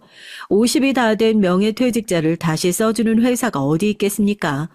대한민국에 치킨집이 그렇게 많은 이유가 회사 그만두고 치킨집부터 차리는 사람들이 많아서라는 우스개 아닌 우스갯소리가 있다죠. 남편은 몇 달간 심각하게 자영업을 알아보기도 했습니다. 하지만 겨우 퇴직금 몇 억으로 차릴 수 있는 창업 아이템도 없었어요. 대학교 졸업하고 한 회사에만 주구장창 다녔었던 남편은 다른 할 줄 아는 것도 없었습니다. 중간에 이직을 하던 뭘 하든 자기 개발을 했어야 하는데 그럴 시간도 없이 그저 회사에 몸 바쳐 일만 했거든요. 요즘 애들처럼 계산이 빠르지도 않았고 이미 기억력도 깜빡거리고 있는 아저씨를 누가 써주겠어요. 남편은 매일 집에서 컴퓨터로 입사 원서를 쓰고 구직 사이트에 올려놓고 면접을 보러 다녔지만 취직에 번번이 실패했습니다. 남편은 면접을 보는 족족 다 떨어지자 술로 하루하루 보내는 것이었어요. 한 잔이 두 잔이 되고 한 병이 두 병이 되고 전 그러다가 남편의 건강이 심하게 상할까 걱정이 되기 시작했어요. 전 술을 먹으려는 남편을 막고 남편은 저 몰래 술을 마시려고 매일 신경전이 계속됐습니다. 그러다 지친 전 다시 한번 시아버지에게 도움을 요청했어요. 그랬더니 시아버진 남편을 호되게 혼내주셨습니다. 집안의 가장이라는 애가 말이야. 매일 술로 세월을 보내려고 하면 어떡하냐. 그렇게 일자리가 없으면 애비가 하는 고구마 농사나 와서 거들어. 나도 몇만 평 되는 밭 혼자 하려니까 힘들다. 그러니 네가 와서 애비도 도와주고 애비 밑에서 일해서 돈 벌어가면 되잖니. 그걸로 우리 손주들 먹여 살리면 되지. 왜? 농산 힘들어 못 짓겠니? 80 먹은 이 애비도 하는데 이제 겨우 50인 네가 못한다는 게 말이나 돼? 시아버지의 호통소리에 남편은 또 그제야 뭔가 해결이 된 것 같았어요. 남편은 당장 가벼운 짐을 싸고 시아버지가 계시는 해남의 시댁으로 내려갔습니다. 저와 남편은 그렇게 주말 부부가 됐어요. 주 5일간 남편의 아버님을 모시면서 해남에서 살고 토요일 아침에 집으로 올라와 애들과 저와 함께 서울집에서 지냈고요. 남편도 50대가 되어 정직하게 땀을 흘리면서 농사를 지어보니 우울증도 치료가 된 것 같았습니다. 사실 낮에 땀 흘려 일하면 밤에는 정신없이 쓰러져 자기 바빴을 거잖아요. 게다가 농사 지으면서 햇빛을 많이 보다 보니 남편은 점점 건강해졌습니다. 시아버지와 남편이 같이 지내니까 저도 아버님의 걱정을 덜게 됐고요. 처음엔 아버님이 요리를 하셔서 남편에게 밥을 차려주셨는데 남편이 슬슬 밥하는 법을 배워서 아버님께 밥을 차려드렸다고 합니다. 전 주말마다 반찬을 바리바리 싸서 집에 왔다 다시 시댁으로 가는 남편에게 보냈어요. 그러면서 꼭 시아버지께 전화를 해서 남편과 함께 드시라고 당부를 했죠. 그러면 시아버지께서는 고맙다고 하시면서 저에게 애들 잘 챙기라고 말씀하셨습니다. 그래, 내 아들은 내가 잘 데리고 있으면서 사람 만들 테니까 넌 우리 손주들과 잘 지내고 있어라. 반찬은 잘 먹으마. 네, 아버님 정말 감사해요. 아버님 덕에 그이가 정신 차린 것 같아서 저도 한결 마음이 놓이네요. 감기 조심하시고요. 남편은 시아버지 밑에서 농사를 배우면서 농사의 새로운 판로를 열거나 농법을 바꾸는 듯 교육을 받아가며 농사를 본격적인 사업으로 발전시켜 나갔습니다. 아버지는 농사 지은 작물들을 도매로 농협에 넘기기만 하셨는데 다른 판로나 인터넷으로 팔리는 걸 보시고 굉장히 신기해하셨어요. 그런 게 요즘 말하는 스마트 농법이냐면서 남편을 대견해 하시기도 했나 봐요. 시골 동네에 가니 아직 50 초반이었던 남편은 동네에서 청년 대접을 받았다는 겁니다. 그러니 동네 할아버지 할머니들에게 이것저것 부탁을 받으셨대요. 그러다 보니 남편은 점점 만능 수리공 비슷하게 변해갔습니다. 그것도 시아버지는 흐뭇하게 바라보셨고요. 그렇게 남편은 아버님도 모시고 살면서 아버님에게 월급도 받고 상부상조하면서 늙음하게 부자간의 정이 쌓여갔습니다. 사실 남편의 두 동생들에겐 아직 남편이 퇴직했다는 것은 비밀로 했었어요. 남편이 동생들 보기에 쪽팔리다고 하면서 꼭 비밀로 하라고 했거든요. 그 비밀은 언제까지 지켜질지 모르겠지만 전 일단 알겠다고 했죠.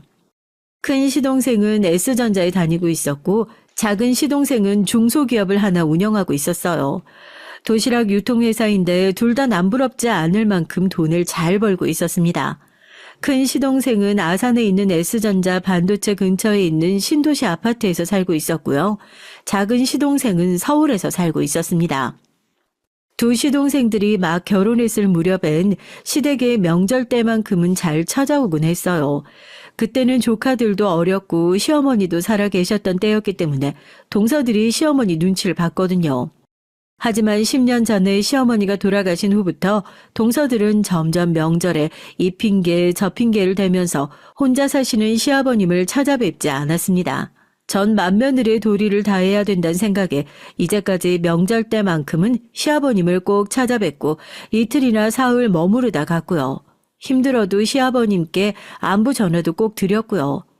시어머니가 계실 땐 몰라도 아버님 혼자 사시다가 고독사라도 하실까봐 너무 걱정됐기 때문이죠. 시어머니가 돌아가시고 처음 1년간은 아버님도 넋을 잃고 지내셨어요. 다 귀찮다고 하시면서 아버님도 시어머니를 따라 죽겠다고 가슴을 치셨어요. 아이고 여보, 왜 그리 혼자 갔어? 날 남겨두고 가면 어떡하나? 난 어떻게 살란 말이야? 아버님 고정하세요.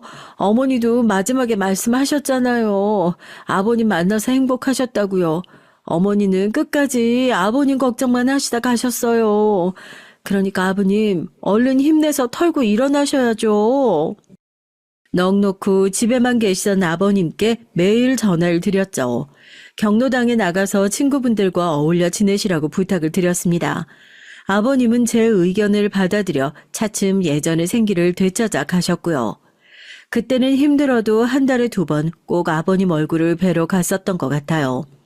주말에 남편이 자고 있으면 아버님 얼굴 보러 가자고 깨워서 가족 모두 해남까지 드라이브하듯 갔다가 저녁 먹고 아버님 댁에서 자고 일요일 아침에 돌아오는 생활을 했습니다. 저희들이 오면 시아버님은 굉장히 좋아하셨어요. 하루 종일 아무하고도 말을 안 하고 있다가 우리 식구들이 집안에 꽉 들어차니 떠들썩해서 좋다고 하시면서 한박 웃음을 웃으셨죠. 전 애들에게 할아버지 안마도 해드리라고 옆구리를 쿡 찌르기도 하고 냉장고 정리와 저녁밥을 하면서 쉴 새 없이 아버님과 수다를 떨어드렸습니다. 그렇게 6개월이 지날 무렵 저도 매번 아버님을 찾아뵙기 힘드니 동서들에게 전화를 해서 순번제로 가자고 얘기를 했어요. 그랬더니 동서들은 썩 마음에 내키지 않는 눈치였습니다. 주로 이런 말들을 하면서 빠져나가더군요. 동서 나야, 아버님이 어머님 돌아가신 후 영 기운이 없으시네. 서방님하고 둘이 주말에 좀 다녀오는 거 어때? 사실 난 우리 그이랑 같이 6개월간 계속했는데 나도 이제 좀 힘에 부치네. 그러니까 이번엔 큰 동서가 한번 가봤으면 좋겠어. 어머 형님 어떡하죠? 저도 그러고 싶은데 이번 주말에 애들 학교 학부모 회의가 있어서요. 제가 초등학교 학부모 회장이 돼서 죄송해요. 아버님은 다음에 찾아뵐게요. 그래. 그럼 어쩔 수 없지. 작은 동서한테 전화해볼게. 그렇지만 작은 동서한테 전화를 해도 마찬가지였습니다. 작은 동서 역시 애들이 너무 어리다, 남편이 쉬는 날이 없다 하는 핑계를 대면서 며느리의 도리를 하지 않고 요리조리 빠져나가는 것이었어요. 전 처음엔 두 동서들의 말을 곧이곧대로 믿었어요. 그리고 동서들을 이해하려고 노력했고요. 그저 살기 바빠서 애들이 어려서 못 간다는 말은 사실 핑계에 불과한 것들이었는데 말이죠. 전 보험 영업을 하면서도 남편과 함께 애들을 데리고 해남까지 내려갔었는걸요.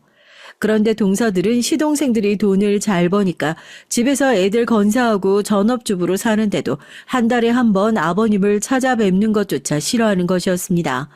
제가 봤을 때 동서들은 시아버지를 모시려는 마음 자체가 없었던 것 같아요. 그러면서 뒷구멍으로는 애들과 해외여행 다니고 방학 때 캐나다로 한 달 동안 어학연수를 간다고 어쩐다고 하더라고요. 지금 생각해보니까 참 밉살스러운 동서들이었네요. 전 그런 사실들을 최근에서야 알았거든요. 그래서 동서들한테 더 배신감이 컸었는지도 모르겠어요. 아무튼 전 동서들의 속이 뻔히 보였지만 제가 뭐라고 싫은 소리를 한다고 해서 들을 것 같지도 않았습니다. 전 그냥 체념하고 나만이라도 시아버님께 신경을 써드리자고 결심했어요. 그렇게 10년간 쭉 이 생활을 이어오고 있었습니다. 자꾸 얼굴을 보다 보니까 아버님도 저한테 잘해주시고 남편도 아버님 덕에 생기를 찾아가는 것이 느껴졌고요. 전 그냥 그것만으로도 됐다고 위안을 삼으면서 만족하려고 했습니다. 저한테 그 일이 일어나기 전까진 말이죠. 그 사건이 있던 해에도 마침 추석 무렵이었던 것 같아요. 여느 때와 다름없이 전 추석 명절을 지내려고 애들과 함께 해남으로 갈 준비를 하고 있었어요. 이번에 가면 명절 음식도 음식이지만 아버님께 기운나는 보양 음식을 해드리려고 했거든요. 아버님께 해드릴 음식 재료 장 본 것들도 챙기고 아버님 관절에 좋은 약이나 선물 같은 것들도 챙겼습니다. 그렇게 짐을 챙기다 보니 꽤 무겁더라고요. 남편은 올라오지 말고 해남에 있으라고 했어요. 그리고 애들에게 캐리어를 끌게 하고 제가 운전을 해서 해남의 시댁으로 가고 있었습니다. 차 안에서 애들은 저희들 삼촌들에 대한 얘기들을 하더군요. 전 듣진 않는 척 했지만 애들의 얘기는 놀라운 것이었어요. 사촌들끼리 무슨 단톡방을 만들었는데 거기서 조카 애들이 이런 추석 명절에 뭘 하느냐는 것이 화두로 올라왔었던 모양이에요. 다들 추석 명절에 뭐해? 해남 할아버지 댁에 올 사람은 없나?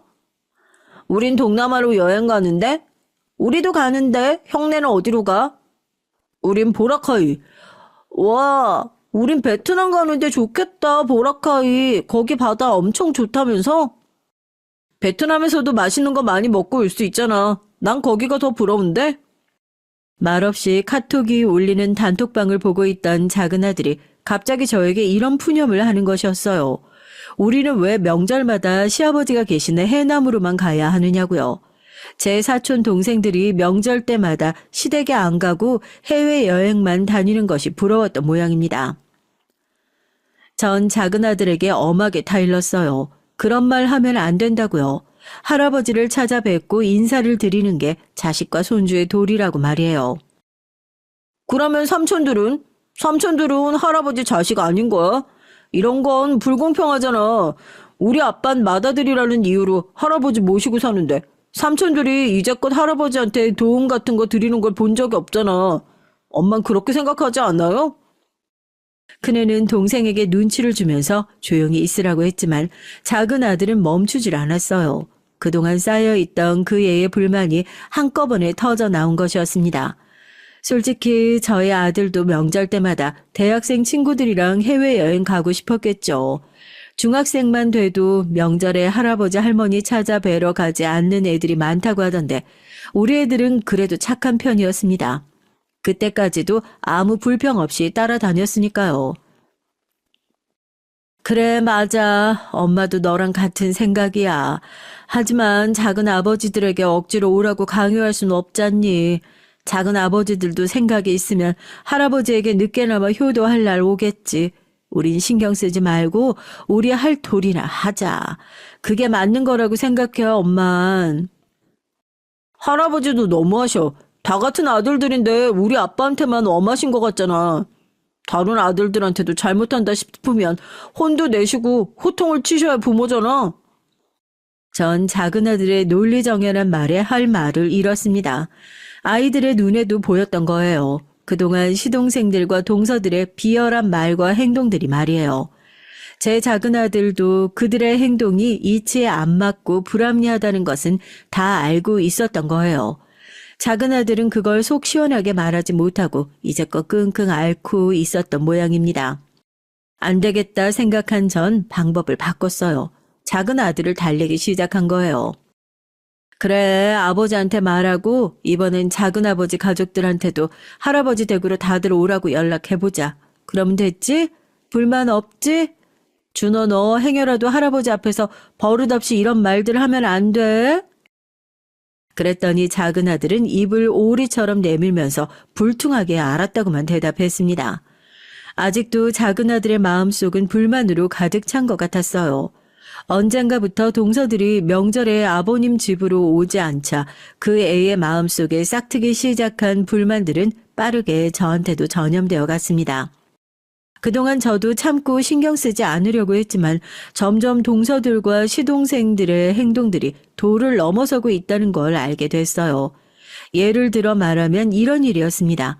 막내 시동생이 어느 날 시아버님을 찾아와서 제 남편과 둘째 형 모르게 돈을 좀 달라고 했다는 거였어요. 그때는 제 남편이 아직 회사에 다닐 때였기 때문에 남편은 그 사실을 전혀 모르고 있었더라고요. 시동생은 도시락 유통사업을 하고 있었는데 직원들 월급이 밀렸다고 하면서 아버님께 1억만 달라고 사정을 했다고 합니다. 아버님은 막내 아들이 측은한 마음에 아무 생각 없이 1억을 빌려주셨고요. 그때 막내 시동생은 사업이 정상화되면 갚겠다고 철석까지 약속을 하고 돈을 가지고 뒤도 안 돌아보고 가더라는 겁니다. 아버지 고마워요. 역시 아버지밖에 없으세요. 제가 사업만 잘 되면 이깟 1억 금방 갚아드릴게요. 아버지 막내 아들 믿으시죠? 그래, 너무 걱정 말고 얼른 돈 많이 벌 생각이나 해. 직원들 월급 주고 다음 달에 더 많이 벌면 되지. 갚는 건 천천히 갚아도 돼. 신경 쓸 거 없다. 시동생은 이렇게 허세를 떨면서 아직도 그때의 1억을 갚지 않았다는 거였습니다. 시아버지의 선의를 이용해서 그 후로도 막내 시동생은 몇 번이나 아버님께 2천만 원, 5천만 원씩 빌려갔다는 거예요. 그러면서 이번엔 뻔뻔하게 그 사실이 드러나자 시동생은 이렇게 말했다네요. 어차피 아버지 돌아가시면 다 똑같이 상속해야 하는 돈 아냐? 그것 좀 당겨 썼다고 형들이 나한테 뭐라고 할 건데? 나중에 이 말을 듣고 저는 뒷목이 당겨서 작은 동서에게 전화를 걸어 따졌습니다. 그랬더니 작은 동서라는 년은 더 당당하게 말하는 것이었어요. 아버님 재산은 다 똑같이 분배하는 게 맞다고요. 아니 세상에 그런 불공평이 어딨나요? 아버님을 모신 적도 없고 하다못해 명절에도 코빼기 한 번 안 비치고 지들끼리 놀러 다니기 바빴던 시동생네가 아니었냐고요. 그런데 아버님의 재산 문제를 가지고는 똑같이 나눠야 된다고 침을 튀기며 항변하는 그 꼬라지들이 보기 싫었습니다. 여러분들이 제 입장에 처하면 어떠시겠어요? 어쨌든 전 이번엔 그냥 넘어가지 않아야겠다고 마음속으로 이를 갈았죠. 시어머니가 돌아가시고 나서 제가 동서들에게 잔소리 같은 말을 하기 싫어서 그냥 놔뒀던 게 화근이었던 것 같습니다. 엄연히 집안에 시아버님이 계시는데 효도라고는 하지 않고 자기들 멋대로 해외여행만 다니는 그 인간들에게 이번에 한번 되게 일침을 놔줘야겠다 생각했거든요. 이런저런 심란한 생각들을 하다 보니 어느새 해남에 도착해 있었어요. 전 차에서 내려 애들에게 할아버지께 먼저 인사를 드리라고 말을 했죠. 남편은 시댁 대문 앞에 서서 절 기다리고 있더군요. 남편은 저의 얼굴을 보자마자 반가워하면서 물었습니다. 당신 오느라 고생 많았지? 뭘 이렇게 많이 싸가지고 왔어? 여보, 내가 할 얘기가 있어요. 아버님께 인사 먼저 드리고 당신 작은 방으로 가서 나 좀 봐요. 제가 웃지도 않고 굳은 얼굴로 남편에게 말을 하자 남편의 얼굴에 불안한 기색이 떠올랐습니다. 무슨 일이냐고 꼬치꼬치 묻는 남편을 뒤로하고 전 아버님께 인사를 드렸어요. 아버님, 잘 지내셨어요? 이랑 저 좀 드릴 말씀이 있어서요. 저희들 먼저 의논 좀 하고 나중에 아버님께도 말씀드릴게요. 사과 깎아 드릴 테니까 아이들이랑 얘기 좀 하고 계세요. 그래, 알았다. 애미 넌 그동안 별일 없었지? 와서 좀 쉬지도 못하고 무슨 의논인 게야? 시아버님은 금방 손주들과 인사를 나누시고 같이 야구 중계를 보고 계셨습니다. 전 남편의 손을 끌고 남편이 쓰던 방으로 들어갔어요. 그리고 차 안에서 있었던 일들을 말했습니다. 남편은 심각한 표정으로 제 말을 다 듣고 나더니 저에게 말을 하더라고요. 안 그래도 그동안은 첫째로서 실직한 것이 쪽팔려서 동생들에게 바른 말을 하지 못했는데 지금 생각해보니 그게 잘못된 것이었다고요. 그래, 당신 말이 맞아. 우리 아들까지 그런 불편한 기분을 느꼈다면 뭐가 잘못 돌아가는 거겠지. 내가 동생들한테 연락해볼게. 아니야. 이번에 동서들한테 할 말이 더 많아. 내가 얘기할게. 당신은 옆에서 나한테 힘만 실어주면 돼요. 그런데 아버님이 불편하시지 않을까? 그래도 추석인데 안 좋은 일로 애들한테 통화해서 큰 소리도 날 것 같은데. 하지만 전 어차피 한 번은 터져야 할 고통이었다고 생각했어요. 이대로 가만히 있기엔 저도 그동안 동서들에게 쌓인 서운한 마음을 풀어낼 길이 없었습니다.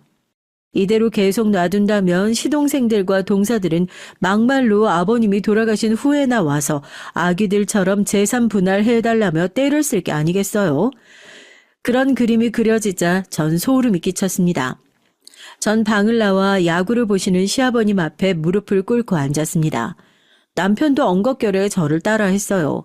시아버지는 눈이 휘둥그레지셨습니다. 저의 돌발 행동에 많이 놀라신 것 같았죠. 저는 얌체 같은 동서들을 응징하기 위한 결심을 아버님께 보여드려야겠다고 생각했습니다. 조금 떨렸지만 제가 그동안 시아버지에게 서운하게 해드린 적은 없었기에 아버님만은 제 편이 되실 거라고 믿었어요. 아버님, 드릴 말씀이 있어요. 역정내지 마시고 끝까지 들어주셨으면 좋겠습니다. 예, 마지 네가 무슨 일이야? 잘못한 것도 없는데 왜 무릎을 꿇어? 얼른 일어나 제대로 앉아서 말해라. 내 너의 부탁이라면 다 들어줄게. 그동안 네가 맏며느리로서 해온 일들이 있는데 당연히 네 편이지. 이 시애빈 그렇다. 시아버지의 다정한